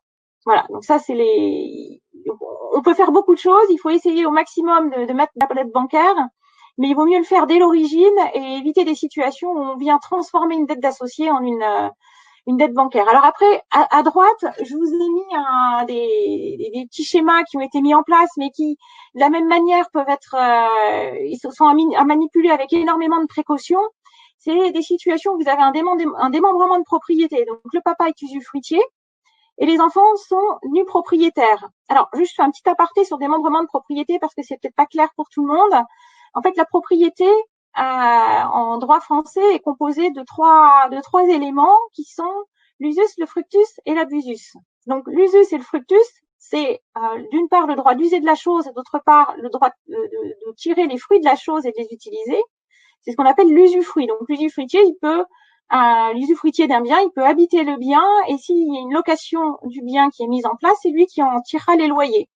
Et le nu propriétaire, lui, a ce qu'on appelle l'abusus, c'est le droit de disposer du bien, c'est-à-dire le droit de vendre le bien, par exemple. Donc ça, c'est des choses qui sont assez souvent mises en place dans des logiques de transmission. On démembre la propriété, donc là, en l'occurrence, sur l'exemple qui vous est présenté, c'est la propriété des titres de la SCI, avec le papa qui conserve le droit de percevoir tous les loyers qui vont tomber dans la SCI, et les enfants qui récupéreront l'usufruit au décès du papa gratuitement, parce qu'il faut quand même le préciser, gratuitement. Voilà, la valeur du coup de cette nue propriété va dépendre aussi de l'âge de la personne qui justement le possède initialement. Il y a un barème qui est prévu par le Code général des impôts et qui nous dit en fonction de l'âge de l'usufruitier combien vaut l'usufruit. Et en fonction de ça, on en déduit la valeur de la nue propriété. Donc en fait, c'est des logiques qui sont utilisées dans le cadre de la transmission. On sort un peu de notre sujet. L'idée, la raison pour laquelle je précisais tout ça, c'est qu'on peut mettre en place des schémas où on va faire financer des comptes courants par financer, oui, mais non. Oui, ouais. Compte courant par des propriétaires. L'intérêt aussi, c'est vraiment de vous alerter sur le fait que on peut utiliser ce dispositif sur de la transmission, du démembrement. Là, bon, je vous inviterai à en parler avec un fiscaliste, avec maître Cattier ou avec votre notaire, etc. Mais effectivement, ça dépend vraiment de chaque situation, puis ça pourrait faire l'objet d'une présentation en soi. On va poursuivre. Je vais venir sur la location meublée qui va intéresser beaucoup de… Ah, vous n'aviez pas fini, pardon. Oui, un tout petit point. Le compte courant des enfants, là, dans notre schéma, il a de l'utilité pour les enfants parce que eux, de toute façon, ne sont pas tenus à l'IFI, c'est l'usufruitier qui paye, mais par contre, il ne sera pas pour autant déductible, notre compte courant des enfants, sauf si les enfants sont dans un foyer différent. Non, même plus. Non, parce qu'il y a eu des changements, non, ce ne sera pas du tout déductible. Là, on est quand même déjà dans l'hyper pointu. Non, mais c'est intéressant, mais ça fait beaucoup d'infos, je pense, je pense qu'on va avoir beaucoup de questions à la fin. Je voudrais pouvoir quitter le bureau avant 19h si c'est possible, après les questions-réponses. Très bien. Alors, passons à la location meublée. On a déjà vu que c'était intéressant de faire des travaux. Donc, brièvement, pourquoi faire de la rénovation et meubler les appartements? Parce qu'on est sur une niche. Le fait d'avoir des meubles, c'est également quelque chose qui va être déductible en location meublée. Il faut savoir que la location meublée, en France, c'est un statut à part en matière de fiscalité de celui de la location vide, ce qu'on appelle la location nue. Et donc, voilà, vous allez en gros rénover pour baisser votre impôt, avoir moins de frais d'entretien dans les années futures parce que vous repartez sur une base saine. Si vous refaites à neuf un immeuble, vous aurez moins de problèmes pendant 15 ans que si vous achetez un immeuble en mauvais état et que vous le conservez, puisque là, vous allez avoir des problèmes au fur et à mesure. Et pour avoir de la charge utile ou de la charge intelligente, puisque on a vu, selon le régime, on va en parler, notamment en location meublée, vous allez pouvoir amortir le montant de ces travaux et également amortir le montant de ces meubles. Voilà, j'essaie d'accélérer un petit peu. On va y revenir après plus en détail sur la fiscalité du meublé. Et j'essaie d'accélérer un peu parce que j'ai peur qu'après on soit pris par le temps. La fiscalité française, ça c'est sur de la détention en direct. Donc là, je parle pas de détention à travers des SCI à l'IS. Donc sur de la détention en direct. Il faut savoir aussi que sur des SCI translucides, ce qu'on a vu avant, vous ne pouvez pas faire d'allocation meublée. C'est important de le dire. Une SCI translucide, vous êtes obligé de faire de l'allocation nue. Alors, une SCI en fait, à l'IS, vous passez à l'IS automatiquement. En fait, voilà. Une société civile immobilière, comme son nom l'indique, est censée exercer une activité civile. À partir du moment où elle exerce une activité commerciale, finalement, on va la traiter comme une société commerciale et on va soumettre ses résultats à l'impôt sur les sociétés. Il y a beaucoup Absolument. en la matière. Voilà, sur de la détention en direct. Donc, si vous achetez un bien et que c'est votre nom sur l'acte de propriété et que vous n'achetez pas à travers une société, en France, vous avez deux possibilités. Soit vous louez le bien en location nue, donc concrètement, vous ne mettez aucun meuble. Vous allez avoir des spécificités sur la nature du bail, etc. Mais bon, je passe. Vous allez avoir un régime, ce qu'on va appeler des revenus fonciers. Donc, location nue, revenus fonciers et location meublée. Ce n'est pas le même type de revenu sur la feuille d'impôt. Vous allez être soumis ce qu'on appelle aux bénéfices industriels et commerciaux. Ce que vous allez encaisser ne va pas être sur la même case de votre feuille d'impôt. Vous pouvez très bien dire j'ai une location que je loue en ville, une location que je loue en meublé. Dans ces cas-là, vous aurez simplement d'un côté des revenus fonciers et de l'autre des revenus BIC, de vos locations meublées. Là-dessus, je passe assez vite parce que ça va être sinon un peu long, mais je vais directement aller dans le carré en bas à droite, qui est le carré qui nous intéresse le plus. Globalement, si vous déclarez vous faites de la location meublée et que vous déclarez au réel, donc en fonction des charges réelles, vous allez pouvoir passer en charge toutes les dépenses liées donc aux frais habituels, c'est-à-dire votre taxe foncière, que ce soit les impôts, vos charges de copropriété si vous êtes dans un immeuble en copropriété, votre assurance d'habitation, chaque dépense, vos intérêts d'emprunt, donc pas tout le crédit, mais uniquement les intérêts d'emprunt, toutes les dépenses liées au bien finalement, elles vont venir se soustraire au loyer encaissé. Je vais vous prendre un petit exemple après, pour ensuite calculer le bénéfice. Et vous allez également avoir, et c'est ça qui est très intéressant par rapport à la location vide, l'amortissement du bien. Donc, si par exemple vous achetez votre bien 100 000 euros, vous n'amortirez pas tout le bien parce qu'il y a une petite partie qui est liée au terrain, mais mettons que vous amortissiez 80 000 euros sur les 100 000, eh bien, on va découper ces 80 000 euros par exemple en 30 ans, et chaque année, vous allez venir déduire une petite partie, c'est ça l'amortissement. C'est la même chose sur les travaux, c'est la même chose sur les meubles. Donc finalement, vous allez avoir quoi? Ici, vous allez avoir vos revenus locatifs encaissés. Par exemple, vous louez votre logement 1 000 euros par mois. Je reprends mon exemple. Vous avez un appartement T2 à Paris qui est loué 1 000 euros par mois. Donc, vous encaissez 1 000 euros par mois de loyer. Par an, ça va donc faire 1 000 euros multiplié par 12 sur 12 mois, donc 12 000 euros. Ça, c'est le chiffre d'affaires, entre guillemets. Ça ne s'appelle pas comme ça, mais c'est le revenu locatif que vous allez encaisser. Là-dessus, vous n'allez pas être imposé là-dessus. L'État va dire, OK, vous déclarez au réel, donc vous avez vos 12 000 euros et je vais enlever le montant de votre taxe foncière, 300 euros. Le montant de vos charges de copropriété, 600 euros sur l'année. Le montant de votre assurance d'habitation, le montant de vos intérêts d'emprunt. On amortit les meubles, on amortit les travaux, on amortit le bien, on amortit les frais de gestion, etc. Ce qui fait qu'au final, vous allez avoir vos 12 000 euros moins tout et ça va faire 0 euros. Donc, l'État ne va pas vous rendre de l'argent, mais il va vous appliquer, et c'est très important, on revient à ce qu'on avait vu au tout début, la tranche minimale de 20% plus les 7,5%. Vous vous rappelez, on avait supprimé la CSG pour les résidents fiscaux suisses, mais on avait rajouté une taxe à 7,5%. Et donc, vous allez payer 27,5% au minimum de 0 euros. Donc, ça fait 0 euros. Et ça va être pendant une dizaine d'années. 0 euros, c'est quand on a hyper bien optimisé. On peut arriver à 1 000 euros, 2 000 euros. Ce que je veux dire, c'est que c'est pas le 0 euros. Si vous faites une opération avec travaux, au départ, ça va être 0 euros pendant entre 6 à 15 ans selon le rendement du bien, selon l'opération. Je schématise, mais je suis obligé d'essayer de schématiser. Après, on pourra prendre des exemples, même si vous souhaitez nous solliciter ou solliciter Maître Cattier pour la partie purement fiscale. Vous pourrez, j'imagine, faire des simulations beaucoup plus précises. Il faut faire des simulations parce que, pour reprendre l'exemple que j'avais tout à l'heure, où c'est un immeuble qui est acheté pas cher et avec des très très lourds travaux de rénovation, on a quand même un petit résultat taxable. D'accord. Mais qui reste parce qu'en fait finalement les loyers qui peuvent être perçus sont assez élevés par rapport au coût d'acquisition. Voilà, ça dépend le rendement locatif. Plus le rendement locatif est élevé, et voilà, et plus.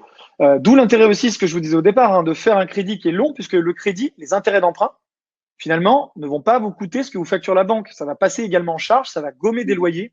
Chaque fois que vous dépensez 1 euro, il faut vous dire que ce soit pour payer des frais de gestion, pour payer une réparation, je dis n'importe quoi, dans 5 ans, la machine à laver du locataire tombe en panne en location meublée, vous la changez, vous la payez 300 euros, ça ne vous coûte pas réellement 300 euros. Enfin, il faut bien payer les 300 euros, mais derrière, vous allez conserver la facture, la donner au comptable. À la fin de l'année, ça va gommer 300 euros de loyer sur lequel, eh bien, vous auriez payé de l'impôt 27,5 au minimum. Donc, ça vous coûte finalement moins cher que si vous étiez dans d'autres dispositifs fiscaux, et notamment les revenus fonciers. Je passe assez vite, maître. Je sais qu'il y a énormément de subtilités. J'essaie de vulgariser parce que sinon, on pourrait en parler des heures. J'ai fait beaucoup de vidéos sur YouTube d'ailleurs sur le sujet où je parle de toutes les charges déductibles. Je rentre vraiment dans le détail, mais voilà. Nous, les deux régimes qu'on conseille, alors Maître Cattier conseille aussi de vraiment analyser, mais moi, les deux régimes que j'utilise et que je conseille le plus, ça va être la location meublée et la SCI à l'IS. La logique est un petit peu la même, quand on est au réel, en tout cas, au régime réel de location meublée et la SCI à l'IS, c'est que vous allez avoir vos revenus locatifs et vous déduisez beaucoup de choses. En revanche, il y a une subtilité sur la sortie, peut-être que vous voulez nous en parler, Maître, entre, si on parle par exemple du LMNP, en sachant que les résidents fiscaux, au-delà d'un certain revenu, vont être en LMP. Est-ce que vous voulez peut-être nous en parler? Alors, oui, en plus, parce qu'il y a beaucoup de subtilités en ce qui concerne les non-résidents. Ouais, tout à fait. Euh, Comme d'habitude. Oui, alors juste, je me permets d'ajouter une toute petite, un petit complément d'information en ce qui concerne la location meublée. La location meublée, telle qu'elle est présentée sur le slide, elle peut être aussi bien exercée en direct que par l'intermédiaire d'une société translucide. Donc, c'est-à-dire une société qui peut être une URL détenue par une personne physique, ou alors une SARL de famille ou une SNC. Ce sera le même régime. Et en fait, dans certaines situations, on peut préférer interposer une société, notamment pour des raisons de transmission ou pour toute autre raison. Il n'y a pas de raison type. Mais attention, quand vous dites translucide, ça peut être confusant pour les gens. Pas une SCI translucide. Ce n'est pas compatible. On le redit quand même. Donc, c'est forcément SARL de famille ou voilà. Non, non, mais c'est. Et ça vise un régime qu'on appelle des sociétés de personnes, qui sont un groupe de personnes qui sont taxées selon la même méthode que les SCI. Mais les SCI ne sont pas éligibles pour l'allocation meublée, elles seront en SCI à l'IS en fait automatiquement. Alors, en fait, ce dont parlait M. Ravier à l'instant concerne les différents régimes de location meublée qui existent. Vous avez les loueurs en meublé professionnel et les loueurs en meublé non professionnel. Le loueur en meublé professionnel se définit comme celui qui qui perçoit des loyers supérieurs à 23 000 euros par an et dont les revenus professionnels n'excèdent pas les loyers qu'il perçoit. Ça veut dire concrètement que c'est quelqu'un qui a pour principale source de revenus des revenus locatifs de location meublée, si je dois simplifier un petit peu. Ouais, bien sûr. Ça, c'est le loueur en meublé professionnel. Et donc, le loueur en meublé non professionnel, c'est tous les autres. En résumé, c'est les vases communicants. Avec une subtilité quand même, malheureusement, pour nos amis non résidents. L'appréciation sur la base des revenus professionnels, on la prend au réel. On va comparer vos revenus locatifs par rapport à vos revenus professionnels imposables en France. Or, comme vous êtes non-résident et qu'en général, vous travaillez en Suisse, vous n'avez aucun revenu professionnel en France. Donc, à partir du moment où vous avez 23 000 euros de loyer qui tombent tous les ans, vous êtes nécessairement considéré comme un loueur en meublé professionnel, même si vos revenus en Suisse sont de 200 000 francs par an, c'est-à-dire très, très largement supérieurs aux revenus locatifs français. Alors, c'est pas forcément dramatique dans la mesure où, en réalité, sur la détermination du revenu imposable, ça ne change rien. Je reviens sur la slide. Hein, on voit là, en bas à gauche, c'est toujours la même logique, que ce soit LMNP ou LMP. Pendant l'exploitation du bien, c'est pareil. Voilà, une petite différence près, l'adhésion SSI. Oui, et puis il y a des problématiques sur les cotisations sociales suite aux modifications mais on le verra après, de la loi de financement de la sécurité sociale, parce que ça, c'est encore une autre paire de manches. Voilà, donc en fait, dites-vous que ça n'a pas beaucoup d'importance en réalité pendant la période de détention du bien. Et à la sortie, ça n'en a pas non plus pour les non-résidents. En France, pour un résident fiscal français, selon qu'il est loueur en meublé professionnel ou non professionnel, la façon dont il sera traité sur la plus-value de cession du bien qu'il réalisera donc à l'occasion de la vente du bien, pourrait être différente, pourrait être traité différemment selon qu'il est loueur en meublé professionnel ou non professionnel.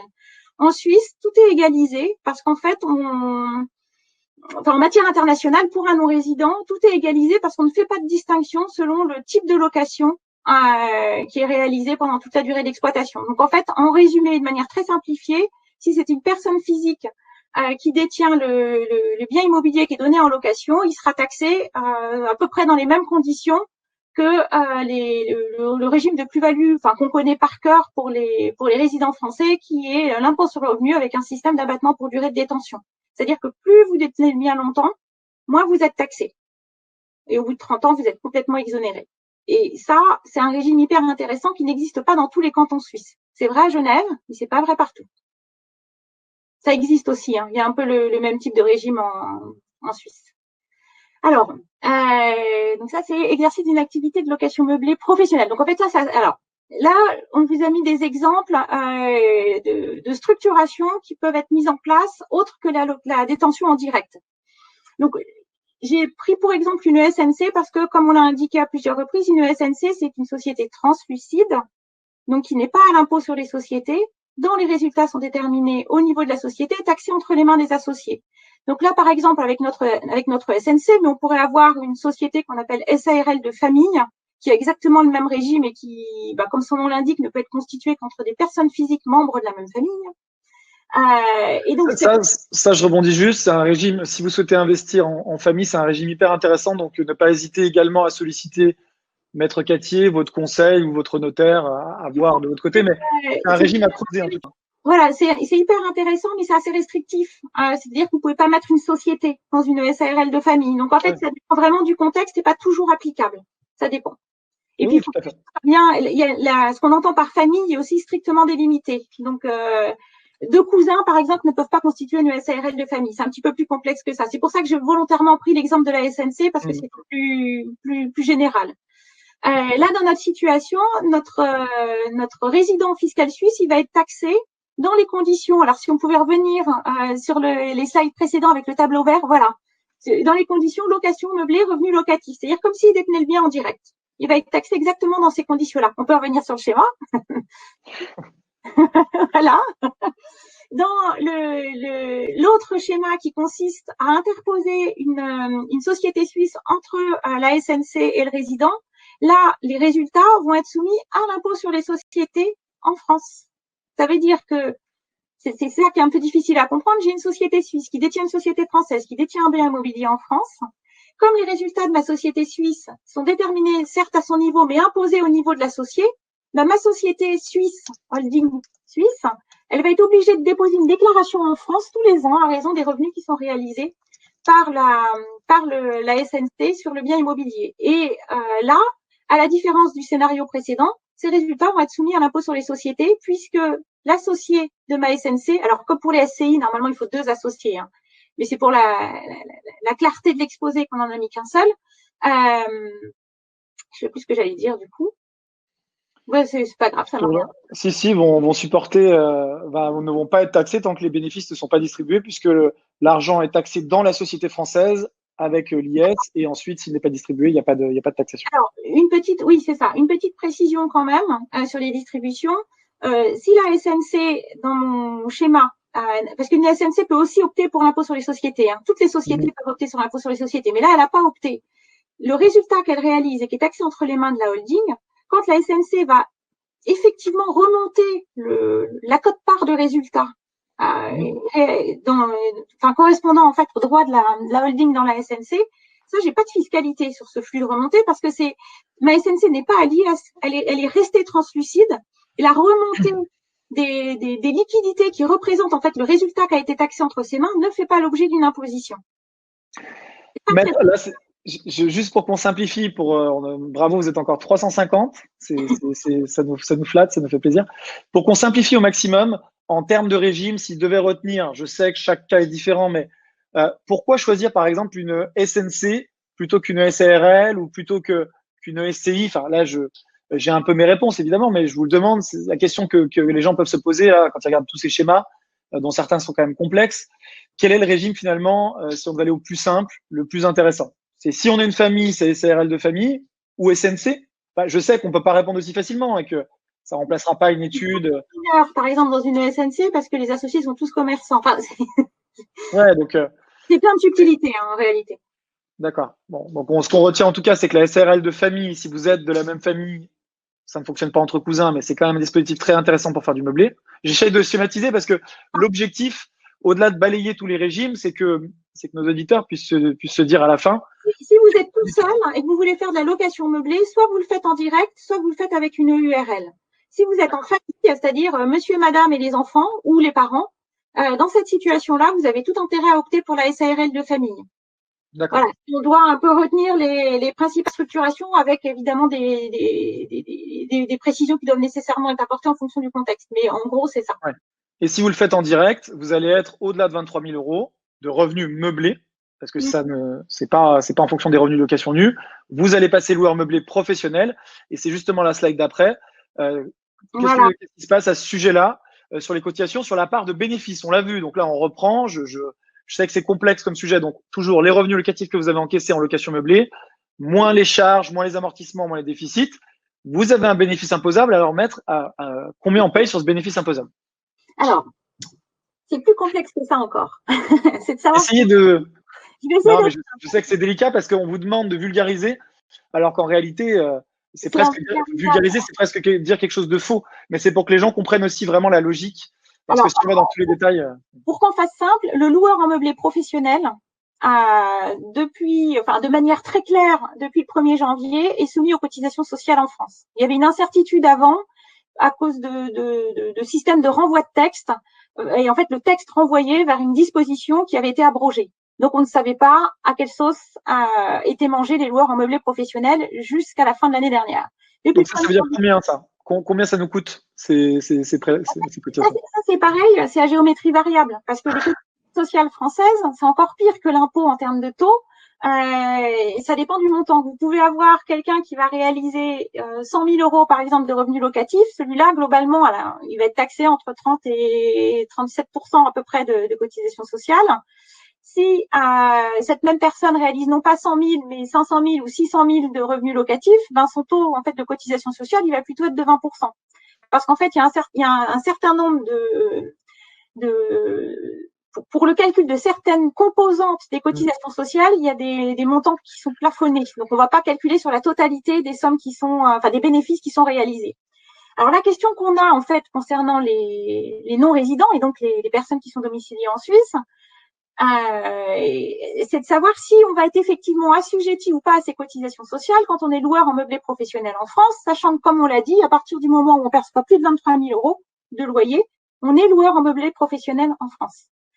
La difficulté réside alors, tout à l'heure, je vous ai indiqué qu'on avait le droit qu'on ne pouvait, au sein de l'Union européenne et de la Suisse, être affilié qu'à un seul régime de sécurité sociale. Donc, ça veut dire que, si je suis bêtement cette logique, vous travaillez en Suisse, vous êtes obligatoirement affilié donc à l'AVS, au deuxième pilier, etc. Et à ce titre-là, la logique de base, c'est de se dire, à partir du moment où je suis affilié en Suisse, aucun risque d'affiliation en France. Sauf que c'est un petit peu plus délicat que ça, parce qu'au cas présent, la Suisse ne fait pas la différence entre la location meublée et la location nue. Pour elle, c'est des revenus locatifs. Ça n'existe pas, en fait, cette distinction en Suisse, d'une part. Et d'autre part, si vous faites de la location meublée, ça reste considéré comme une activité civile qui n'est jamais soumise à des cotisations sociales en Suisse. Donc, ça veut dire qu'on est dans une situation où la France, si on suit le raisonnement que je viens de dire, on a des revenus qui sont considérés comme, en France, rentrant dans la législation commerciale et devant faire l'objet de cotisations sociales. Et sous prétexte que la personne est non résidente, elle va échapper complètement à ces cotisations sociales parce que sur la base de tout ce dispositif. Donc ça, on verra en fonction des éventuelles suites judiciaires, probablement. Mais juste un point. On va voir à l'usage. Une question importante. Il y a un moyen d'échapper au problème, très simplement, c'est de constituer une société. Parce que si vous constituez, par exemple, une URL ou une SARL de famille, vous allez être gérant. Il n'y a que le gérant qui va être concerné par des problématiques de sécurité sociale. Et si vous êtes gérant d'une SARL de famille, là, vous pourrez faire valoir de manière certaine votre affiliation en Suisse. Et ça vous permet d'échapper complètement aux cotisations sociales en France. Très intéressant, ça. Ouais. La structure interposée peut finalement s'avérer intéressante pour échapper aux cotisations sociales. Moi, je tiens juste à apporter une précision, parce que nous, on a beaucoup de clients non résidents qui sont dans ce cas-là, qui sont loueurs meublés professionnels. Tant que, et encore une fois, ça se calcule, mais je vous assure que pendant une dizaine d'années, si vous faites des opérations patrimoniales pendant une dizaine d'années avec des travaux, etc., vous ne payez pas d'impôt, votre bénéfice est à zéro, donc vous payez ce qu'on a vu tout à l'heure, le bénéfice, entre guillemets, imposable au BIC va être à zéro. Vous allez donc être soumis aux cotisations minimales. La cotisation minimale de l'adhésion au SSI, donc à la Sécurité sociale des indépendants, de ce dont on parle depuis tout à l'heure, obligatoire, c'est pas non plus, on parle pas non plus de 50 000 euros, on parle de 1 100 euros. Donc ça, c'est la cotisation minimale, donc ça reste quand même assumable et ça vous ouvre également des droits. Je dis pas que c'est un plus non plus, hein. Avant, ce n'était pas le cas jusqu'à 2020, vous n'aviez pas à le payer. À partir de 2021, vous devez être affilié, c'est devenu une obligation, c'est très récent, et c'est 1 100 euros de dépenses en plus si vous êtes dans le forfait minimal, donc si vous n'avez pas de revenus locatifs imposables à côté. Finalement, ça reste, voilà, je tiens quand même à le dire, pas dramatique. Par contre, ça peut avoir une incidence qui est plus importante. C'est déductible. Ouais, en plus, c'est déductible. En plus, c'est déductible, comme toutes les dépenses. Par contre, ça peut avoir une incidence sur la cession du bien. Et donc, ça fait la transition. Et je vous laisse. On a bientôt fini. Il y a ce bloc sur la cession. Et après, on a quelques exemples. Et voilà. Après, on vous libère. Je sais que certains à 14 heures vont devoir peut-être nous quitter là. Voilà, la cession du bien, on a déjà dit beaucoup de choses. Donc, de manière synthétique, à partir du moment où vous êtes résident suisse, si vous détenez un bien immobilier en France, la cession du bien, enfin la plus-value que vous générez à l'occasion de la cession du bien va être taxable en France. Que vous déteniez le bien en direct ou par l'intermédiaire d'une société qu'on considère comme étant en prépondérance immobilière en France. Dans les deux cas, on taxe en France. On peut passer à la slide suivante. Voilà, donc là, on a répertorié les modalités d'imposition selon les différents types de détention. Si on résume, en cas de détention en direct, vous allez être taxé à un taux de 32,5%. C'est un peu simplifié comme présentation, mais ça suffira. Un taux de 32,5% sur une base calculée après application d'abattement pour durée de détention.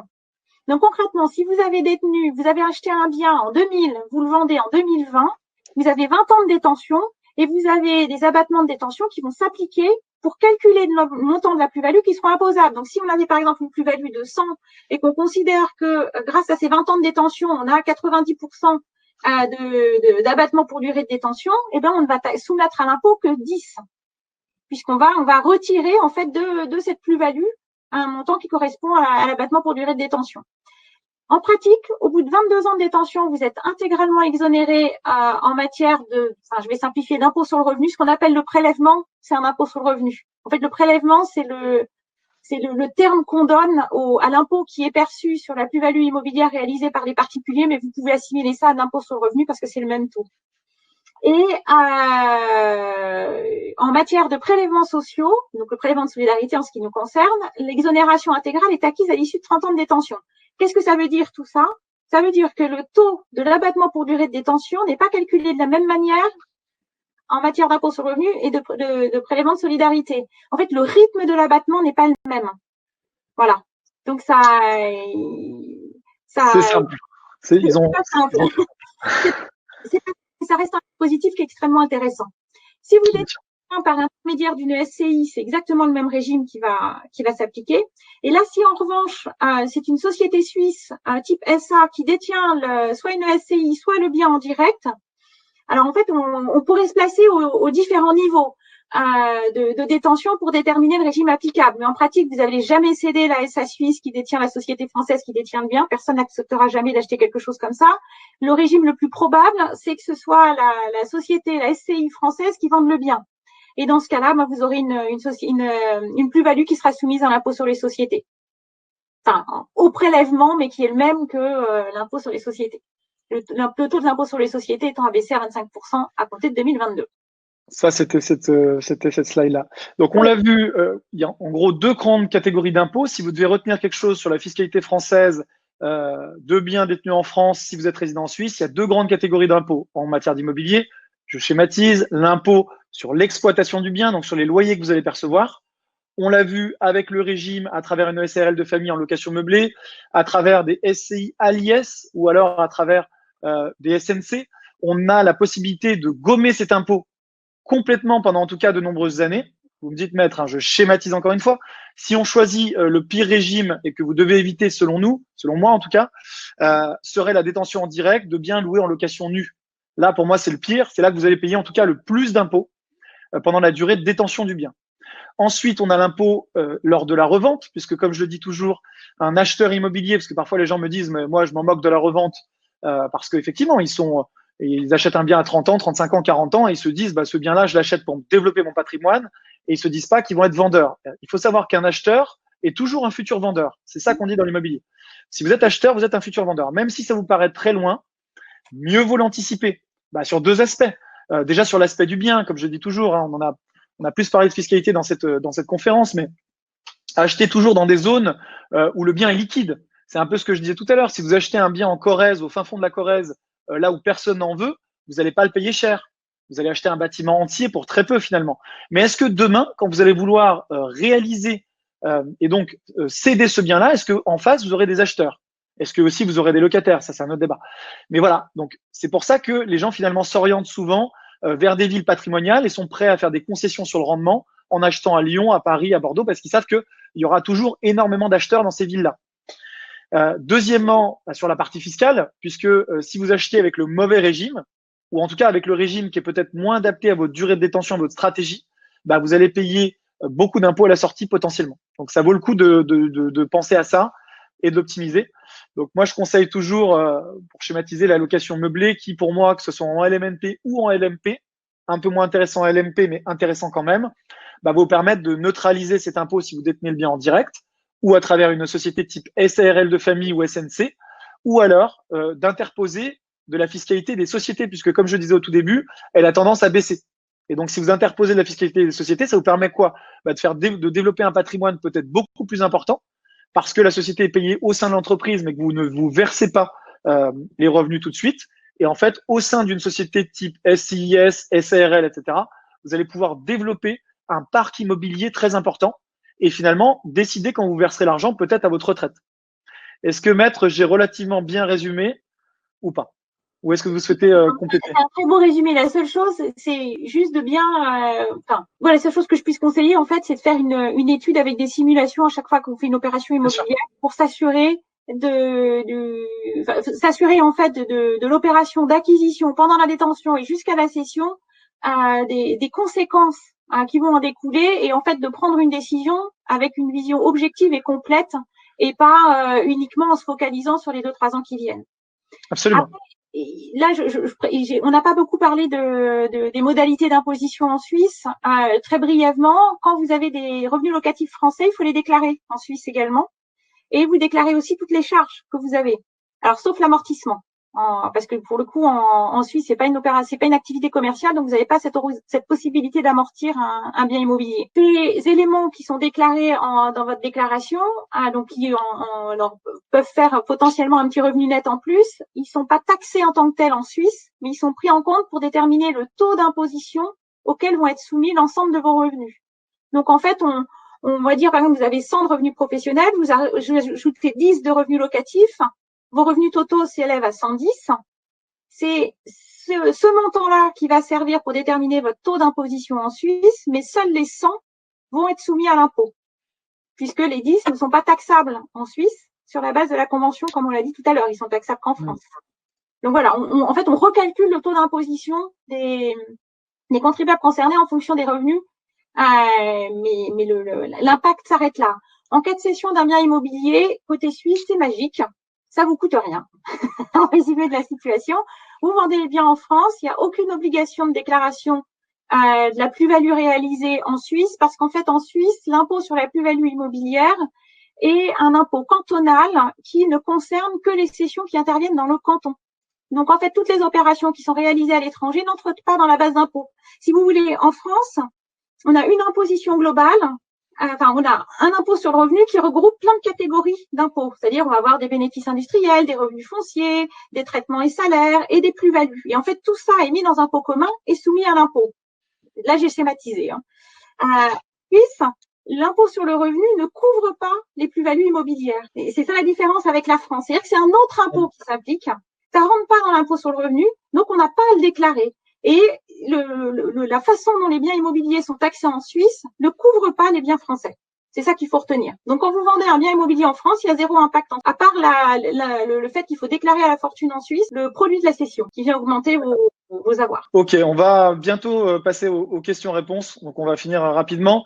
La logique en 2021, si vous voulez investir de manière rentable en France, c'est de trouver un bien, d'optimiser son plan en réalisant des travaux, on l'a vu. Un, pour valoriser le bien, et deux, parce que ça va venir gommer des loyers imposables, quel que soit le régime. C'est souvent, alors pas toujours, certains clients font de la location nue, ça peut être une stratégie, mais la plupart font de la location meublée pour pouvoir créer un coup de cœur chez le locataire et donc optimiser à la hausse les loyers, puisque un locataire est prêt à payer plus cher une location meublée quand c'est fait de manière qualitative, je vais vous montrer juste après, que quand il loue un bien qui est en location nue. Et ensuite, voilà, ça c'est ce qu'on est capable de faire aujourd'hui pour vous, de louer, gérer et d'optimiser vraiment votre patrimoine. Pourquoi notre société? Parce que vous pouvez gagner du temps, puisqu'on va faire toutes ces démarches pour vous. À chaque étape du projet, on met le bon expert. Donc, sur la recherche du bien, on a des chasseurs immobiliers qui, toute la journée, ne font que ça, sourcent des biens en fonction des critères de nos clients. On cherche à la demande. Vous pouvez faire ça à distance, venir visiter le bien. On est très content si vous venez le visiter, mais c'est pas une obligation. On a des clients qui font tout à distance, surtout pas forcément sur le premier bien, mais une fois que vous avez la confiance parce que vous avez fait 1, 2, 3 opérations, on a vraiment des clients qui font plusieurs opérations avec nous, voire beaucoup d'opérations, et donc qui le font depuis l'autre bout du monde. On optimise au maximum les rendements du fait qu'on vous fait acheter le moins cher possible parce que ce sont des successions, ce sont souvent des biens qui sont ce qu'on appelle off-market. Donc, c'est par notre réseau. Donc, toute la journée, les chasseurs travaillent le réseau en allant voir des agents immobiliers, des notaires, des gardiens d'immeubles, travaillent sur des successions, voilà, des biens, cherchent finalement les bonnes affaires et vous les proposent. Et ensuite, eh bien, avec nos architectes au sein de l'entreprise salariée, puisqu'on est 120 et c'est pour ça, eh bien, on va suivre les travaux, optimiser le plan et faire les décorations coup de cœur. Compatible LMNP ou achat en société, ça c'est vous qui voyez sur le montage et vous voyez avec Maître Cattier qui pourra vous conseiller là-dessus au mieux pour neutraliser au maximum, on l'a vu, la fiscalité. Voilà, on a fait en 2020 à peu près 500 opérations. Donc on a été assez stable par rapport à 2019. On avait prévu une croissance, mais avec le contexte qui était un peu spécifique avec les 2 confinements, on a eu une croissance d'environ 5% sur l'entreprise. Donc on est sur environ 500 opérations réalisées. Ça, c'est quelques réalisations. Là, je voulais vous montrer quand même quelques exemples concrets à Bordeaux avec un budget total de 278 000 euros. Donc, c'est quoi? Ça inclut l'achat, les travaux, les meubles, les frais de notaire et nos honoraires. Donc, tout ensemble, 278 000 euros sur ce projet-là. Ça génère un revenu locatif d'environ 1 500 euros par mois, ce qui fait 18 600 par an. Et donc, un rendement locatif en incluant tous les frais, hein, donc c'est vraiment comme ça qu'on a calculé, de 6,68%.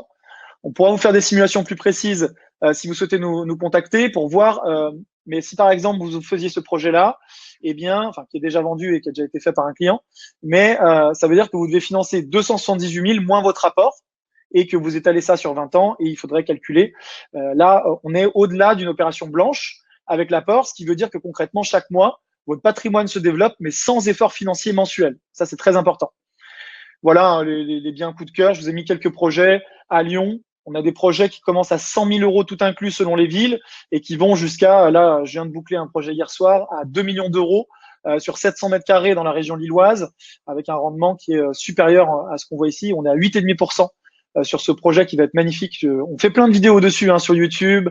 Vous pouvez suivre aussi sur Instagram. Je mets souvent des réalisations clients. Donc là, on est sur Lyon. On a beaucoup de clients non résidents suisses qui investissent à Lyon parce que ça leur parle. Vous êtes assez proche en train.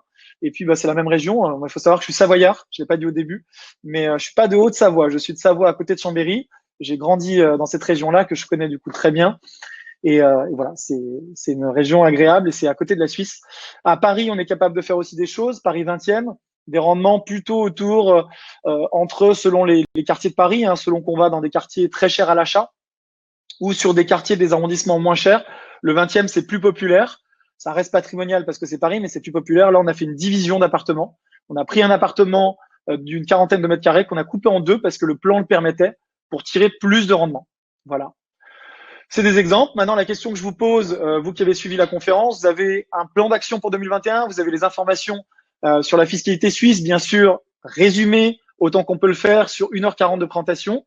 Est-ce que vous souhaitez passer à l'action pour préparer votre retraite ou est-ce que vous direz, vous ferez partie de ceux qui disent plus tard, si j'avais su, vous ne pourrez pas le dire parce qu'on vous l'a dit, avec Maître Cattier, on vous a présenté les choses. Si vous souhaitez passer à l'action, donc je vous enverrai ça sur le plan fiscal ou vous souhaitez tout simplement du conseil fiscal avec Maître Cattier, on va juste après répondre à vos questions. Alors, alors, il y a une question qui vous concerne. Là, vous vous rémunérez en pourcentage du montant du projet. Comment garantissez-vous aux clients que vous allez minimiser ces dépenses, sachant que votre intérêt est de la maximiser? J'ai compris la question. Voilà, je suis revenu sur la slide. Si vous souhaitez, je dirais juste ça avant de répondre aux questions. Si vous souhaitez prendre un rendez-vous offert, on pourra vous dire ce qu'on peut faire pour vous, vous donner du conseil et puis après, vous êtes libre de passer ou pas par nos services. Bien entendu, vous pouvez scanner le QR code ou taper cette URL. Vous pouvez aussi me suivre. Je suis très actif, plus d'un point de vue un peu informel sur Instagram où je partage un peu ma vie d'investisseur. Sur LinkedIn où je mets des analyses ou sur notre chaîne YouTube, on a 45 000 abonnés et 400 vidéos de conseils gratuites. Alors, effectivement, il y a quelqu'un qui souligne le fait que je n'ai pas parlé d'exonération sur la plus-value immobilière pour les non-résidents. Donc c'est vrai qu'il existe des dispositifs d'exonération qu'on n'a pas abordé là parce que vous avez vu que j'étais coupée dans mon élan pour raconter plein de choses. Donc voilà, on n'avait pas, mais peut-être que ça pourrait faire l'objet d'une autre conférence. Voilà, mais effectivement, il existe des dispositifs dans certaines situations pour la première cession d'un logement dans la limite d'un montant de 150 000 € de plus-value. Voilà. Mais là, c'est très très court ce que je vous ai dit, mais oui, il y a des choses. Alors, il y a quelqu'un qui demande si loueur en meublé professionnel pour un frontalier résident français, 23 000 € ou le salaire suisse est-il admis dans la limite? Alors, c'est une excellente question. Parce qu'on disait tout à l'heure que le loueur en meublé professionnel est considéré comme tel quand il a plus de 23 000 € de loyer et que en plus ses revenus professionnels sont inférieurs à ces 23 000 €. C'est-à-dire que pas à ces 23 000 €, à ses revenus locatifs. Ça veut dire que finalement ses principaux revenus sont tirés de la location meublée. Et là, la personne demande si en fait le salaire suisse va être pris en compte dans les revenus professionnels. Théoriquement non, parce que sur la base de je précise pour quelqu'un qui vit à Genève. Et ensuite, je vais préciser la situation pour quelqu'un qui vit en dehors de Genève, parce qu'il y a des situations différentes en matière d'impôts. Pour quelqu'un qui vit à Genève et qui est frontalier, qui est frontalier à Genève, excusez-moi, qui vit en France et qui travaille à Genève, lui, on lui applique les règles classiques de la convention fiscale franco-suisse et dans cette situation, son salaire perçu en Suisse est imposable en Suisse et pas en France. En France, il ne le déclare que pour calculer l'équivalent d'un taux d'imposition. Donc, il y a un crédit d'impôt, etc. Donc, normalement, ça ne devrait pas être pris en compte pour apprécier, comme revenu professionnel à comparer avec les revenus locatifs. Alors, évidemment, sur tout ça, vous ne trouverez jamais rien d'écrit. Ça n'est que des raisonnements. Vous aurez aucune information claire, mais si on raisonne et qu'on prend les revenus imposables en France, ça n'est pas des revenus imposables en France, donc théoriquement, ça ne devrait pas être pris en compte. Pour quelqu'un qui vit en dehors du canton de Genève, la situation est très différente parce que les revenus sont taxables en France, même s'ils sont réalisés en Suisse, parce que les accords frontaliers inversent la règle. Maître, on va essayer de répondre en 3 mots. La création d'une SARL de famille est-elle possible pour 2 non-résidents qui vivent en Suisse, si tant est qu'ils soient de la même famille? Oui. La réponse est oui.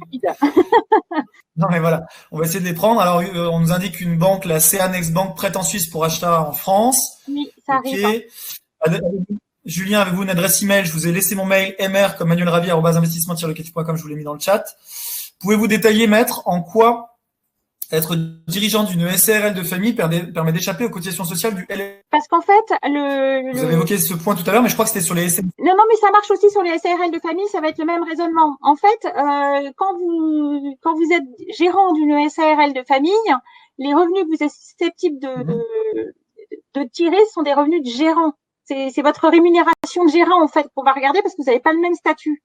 Et dans ce contexte-là, le gérant, c'est les revenus que tire un gérant, c'est quelque chose qui va être avoir le même traitement, la même approche en Suisse, et qui va faire que alors, ce qu'on précise, c'est que vous allez être exonéré en France sur votre rémunération, votre absence de, excusez-moi, je suis complètement emmêlée, vous allez être taxé aux cotisations sociales en France sur une rémunération de gérant de SARL de famille. Et donc, si vous êtes résident français, si vous êtes non résident, vous allez y échapper, mais par contre, vous êtes censé les soumettre à l'AVS en Suisse, si on suit le raisonnement qu'on a indiqué tout à l'heure. Donc, ce que je veux dire, c'est que la séparation entre les deux, c'est que dans un cas, vous faites directement de la location meublée, si vous êtes en direct. Et c'est à ce titre-là que vous êtes soumis aux cotisations sociales. Quand vous avez interposé une société, ce que vous avez entre vos mains, c'est pas des revenus de location meublée. En fait, c'est des revenus de gérant.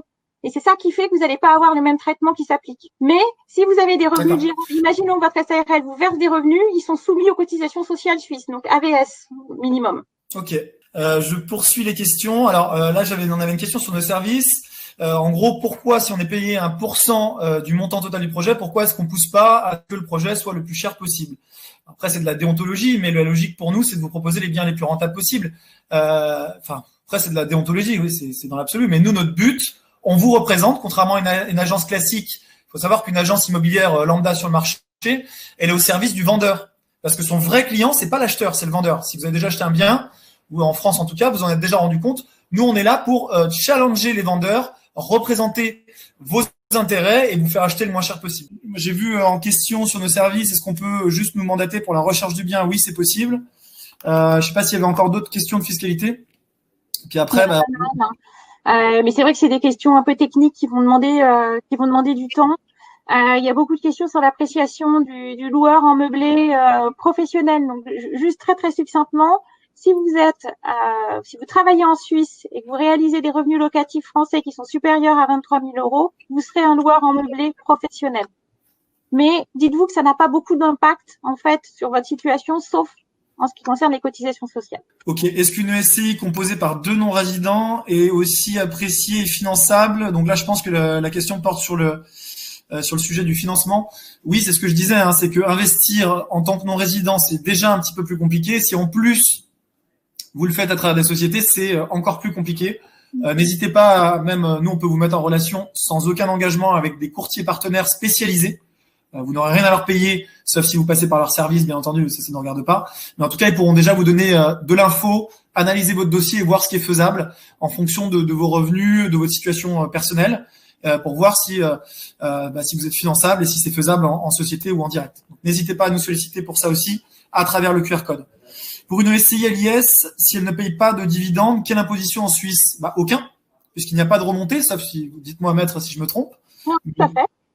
L'intérêt, c'est vraiment que vous n'êtes pas dans la transparence fiscale, puisque cette société soumise à l'IS, quel que soit son statut, va payer son impôt sur les sociétés. On l'a dit, uniquement sur le bénéfice, avec une première tranche à 15% jusqu'à 38 000 € et une seconde tranche après, ou plusieurs tranches même, c'est en train de changer, autour de… une seule maintenant, 26,5. Jusqu'à l'année dernière, il y avait une tranche pour les supérieurs à 500 000 € de bénéfices, mais ça a été supprimé, c'est ça? Alors, c'était l'année d'avant. Okay, l'année dernière, on était à 28%, là, on est à 26,5 pour l'année 2021 et on passe à 25 en 2022. Non, mais c'est l'enfer à retenir, hein. C'est épouvantable. Voilà. Donc, ça change tout le temps. En tout cas, tant que vous ne versez pas, et c'est tout l'intérêt si vous souhaitez, ce qui peut être le cas, hein, on a des gens qui viennent nous voir qui veulent développer un patrimoine important, pour vraiment décider de quand ils se versent les revenus et notamment quand ils sont à la retraite, la SCI à l'IS ou en tout cas une société à l'IS, ça peut être intéressant dans ce cas-là parce que vous pouvez en faire vraiment des véhicules d'enrichissement au sein de l'entreprise et accélérer plus rapidement puisque vous avez cet écran qui vous protège de l'impôt personnel. Une question sur la fiscalité suisse, mais qui est pas, c'est peut-être j'ai peut-être été un peu rapidement. Donc il y a quelqu'un qui nous dit, n'y a-t-il pas au final un double impact fiscal en France dans un premier temps? Parce que les revenus locatifs sont imposés clairement. Et en Suisse, alors oui, la réponse est oui. Alors, il n'y a pas de double imposition parce que les revenus ne sont pas taxés en Suisse. Les revenus locatifs français ne sont pas taxés en Suisse en tant que tels, mais il y a un impact parce qu'effectivement, ils sont pris en compte pour déterminer le taux effectif d'imposition. Et c'est sûr que si vous avez 200 000 € de revenus à rajouter pour la détermination du taux, vous pouvez faire un gap de taux, enfin un saut de taux assez élevé qui a un impact significatif.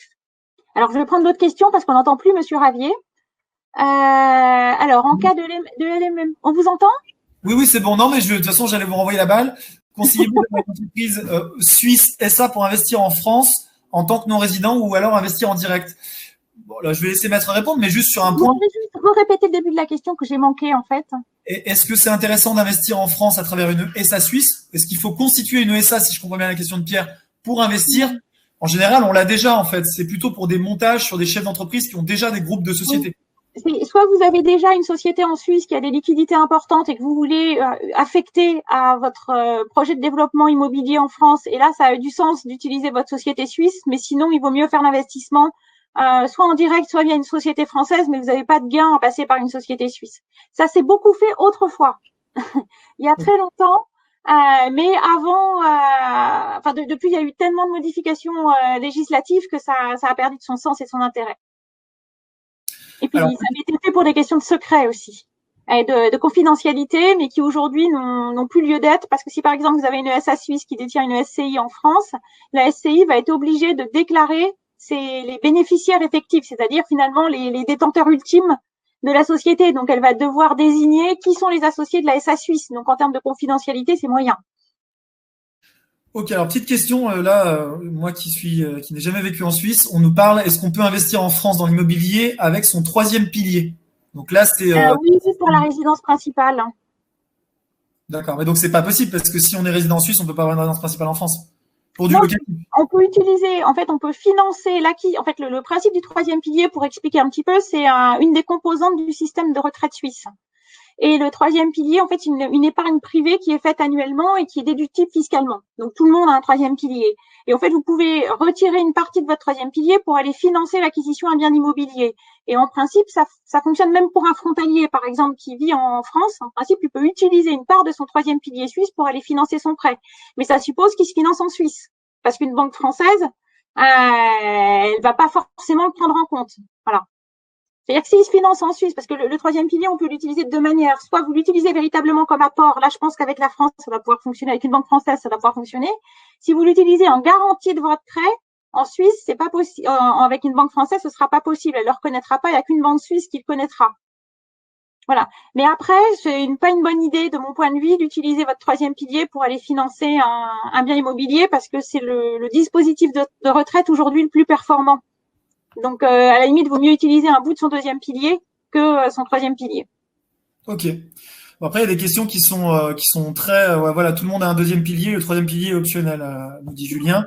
Philippe, en cas de succession de part d'une SCI créée il y a plus de 30 ans, y a-t-il des droits de succession en Suisse?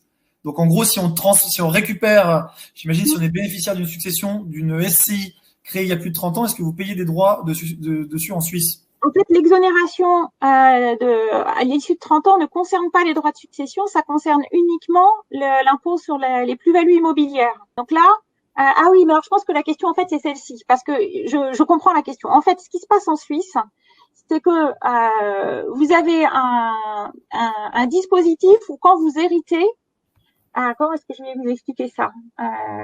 En fait, si vous avez hérité d'une SCI, par exemple, enfin, vous avez hérité d'un bien immobilier et que vous le vendez après 10 ans de détention. Pour calculer la plus-value, on va prendre en compte non pas la date à laquelle vous avez récupéré le bien dans le cadre de la succession, mais la valeur d'acquisition par vos parents, par exemple. Donc, vous pouvez vous retrouver avec en fait une plus-value qui va être très très élevée, parce que on ne prend pas l'événement qui est constitutif là au milieu, qui intervient, qui est cette succession par laquelle vous avez reçu le bien.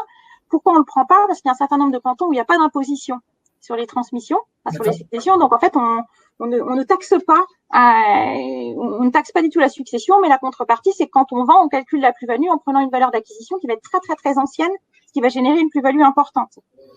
Donc, je pense que c'est ça, en fait, la situation qui est visée. Alors ça n'existe pas en France, parce que à partir du moment où vous avez une succession, vous passez systématiquement par la case impôt. Après, en France, on a des dispositifs intéressants aussi pour transmettre justement du patrimoine, avec des barèmes. Tous les 15 ans, on peut transmettre X%. Et donc, dans ce cas-là… Voilà, 100 000 euros par ascendant et descendant. Mais ça serait long à expliquer. Et surtout, là, vous pourrez prendre du conseil fiscal. Mais dans ces cas-là, ce qui est intéressant en général, c'est de faire un démembrement éventuellement des parts, de manière à donner en plusieurs fois. Et voilà, c'est ce qui a été évoqué tout à l'heure. Hélène, je suis résidente suisse, je souhaite investir en meublé en France, j'imagine. Si mon revenu locatif est inférieur à 23 000 euros, suis-je quand même en LMP? Bah non, que vous soyez en fait, quelle que soit votre nationalité, si vous faites du meublé en France, au réel, d'ailleurs, si vous faites du meublé en France tout court, si vous êtes inférieur à 23 000 euros, vous serez LMNP. Donc, vous bénéficierez du régime LMNP. Donc, ça, c'est intéressant. Mais ça change pas grand-chose, hein. Pour les non-résidents. Pour les résidents, ça change grand-chose, mais ça permettra d'éviter quand même l'adhésion au SSI, et sur la plus-value à la revente, c'est intéressant, c'est plus intéressant. C'est pareil. En fait, pour un non-résident, à la revente, c'est exactement pareil, qu'il soit en location meublée professionnelle ou non professionnelle. Il n'y a pas de différence qui existe pour les résidents français, et qui sont significatifs pour le coup en France. Ensuite, voilà, on a pris pas mal. Conseillez-vous un investissement à but de résidence secondaire plus location saisonnière à court terme, Pierrick? Ça va dépendre de la stratégie. Souvent, je le conseille pas forcément, parce que on a des gens qui, et je comprends tout à fait la question, qui se disent je vais tout faire. C'est-à-dire que je vais avoir un bien où je vais pouvoir aller et qui va me plaire, que je vais pouvoir aussi louer. Mais souvent, c'est incompatible, parce que quand on fait un bien locatif, on a une approche locative dans le choix des matériaux. On a une approche locative, on va mettre des matériaux qui durent, hein, qui sont jolis, mais on va peut-être moins se faire plaisir en investissant. Et puis voilà, quand on a un bien qui est loué en location saisonnière, est-ce qu'il sera vraiment disponible au moment où vous en avez besoin? Bah non, a priori, parce qu'il sera loué en location saisonnière. Souvent, c'est incompatible. Après, on a aussi des clients qui se disent je fais les deux. Donc, c'est possible. Bien sûr, c'est possible. Ça vous oblige aussi à payer un loyer au même titre que les locataires. Parce qu'en fait, à partir du moment où vous avez affecté votre bien à la location, meublé et que vous l'avez inscrit au bilan de la location meublée, vous, si vous vous dites, finalement, moi, je vais occuper le mien pour aller y passer les vacances, vous êtes censé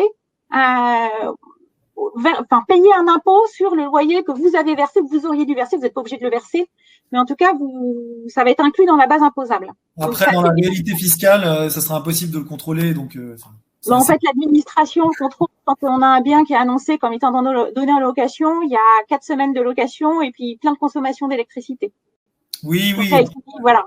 Là, il y a eu une occupation avec quelqu'un qui n'a pas payé. Voilà. C'est des situations qui sont susceptibles de générer une attention de l'administration.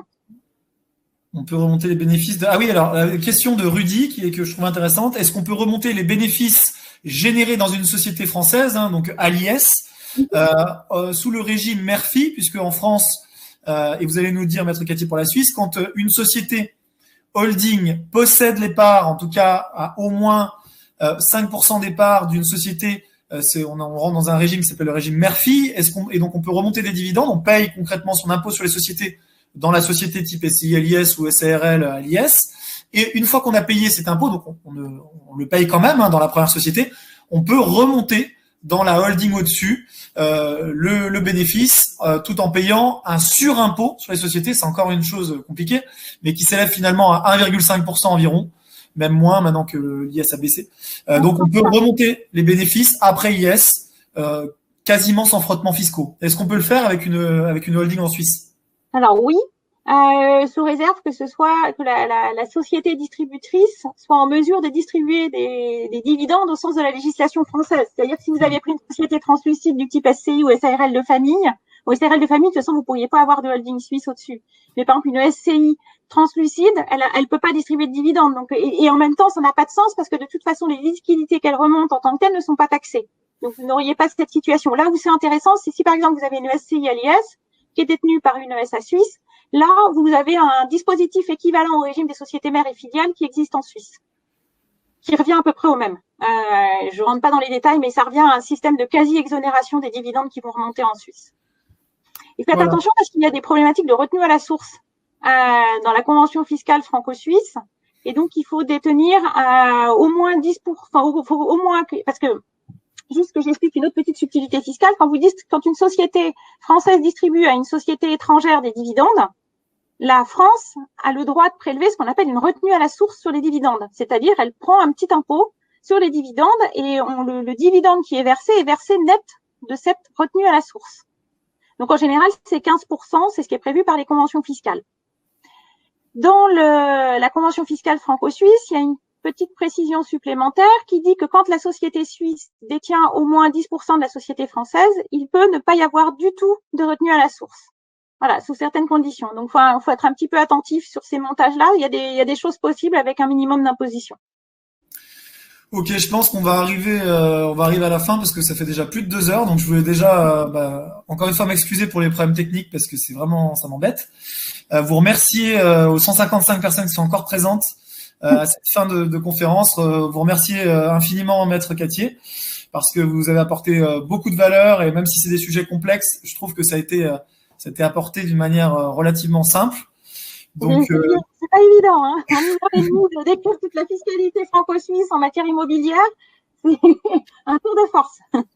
Mais voilà, donc voilà. Donc si vous souhaitez investir dans l'immobilier, on peut continuer à répondre à vos questions à nouveau grâce au QR code ou je vais revenir sur la slide précédente aussi. On vous l'enverra, mais avec l'email de Maître Cattier, vous pourrez prendre rendez-vous et puis échanger plus en détail sur votre situation personnelle. En matière de fiscalité, on le dit, on essaie de faire de la vulgarisation pour vous expliquer au maximum les choses, mais chaque situation est différente. Il faut vraiment arriver à ce que à appréhender 100% de votre situation personnelle. Et pour ça, des professionnels sont là pour ça et existent, notamment Maître Cattier.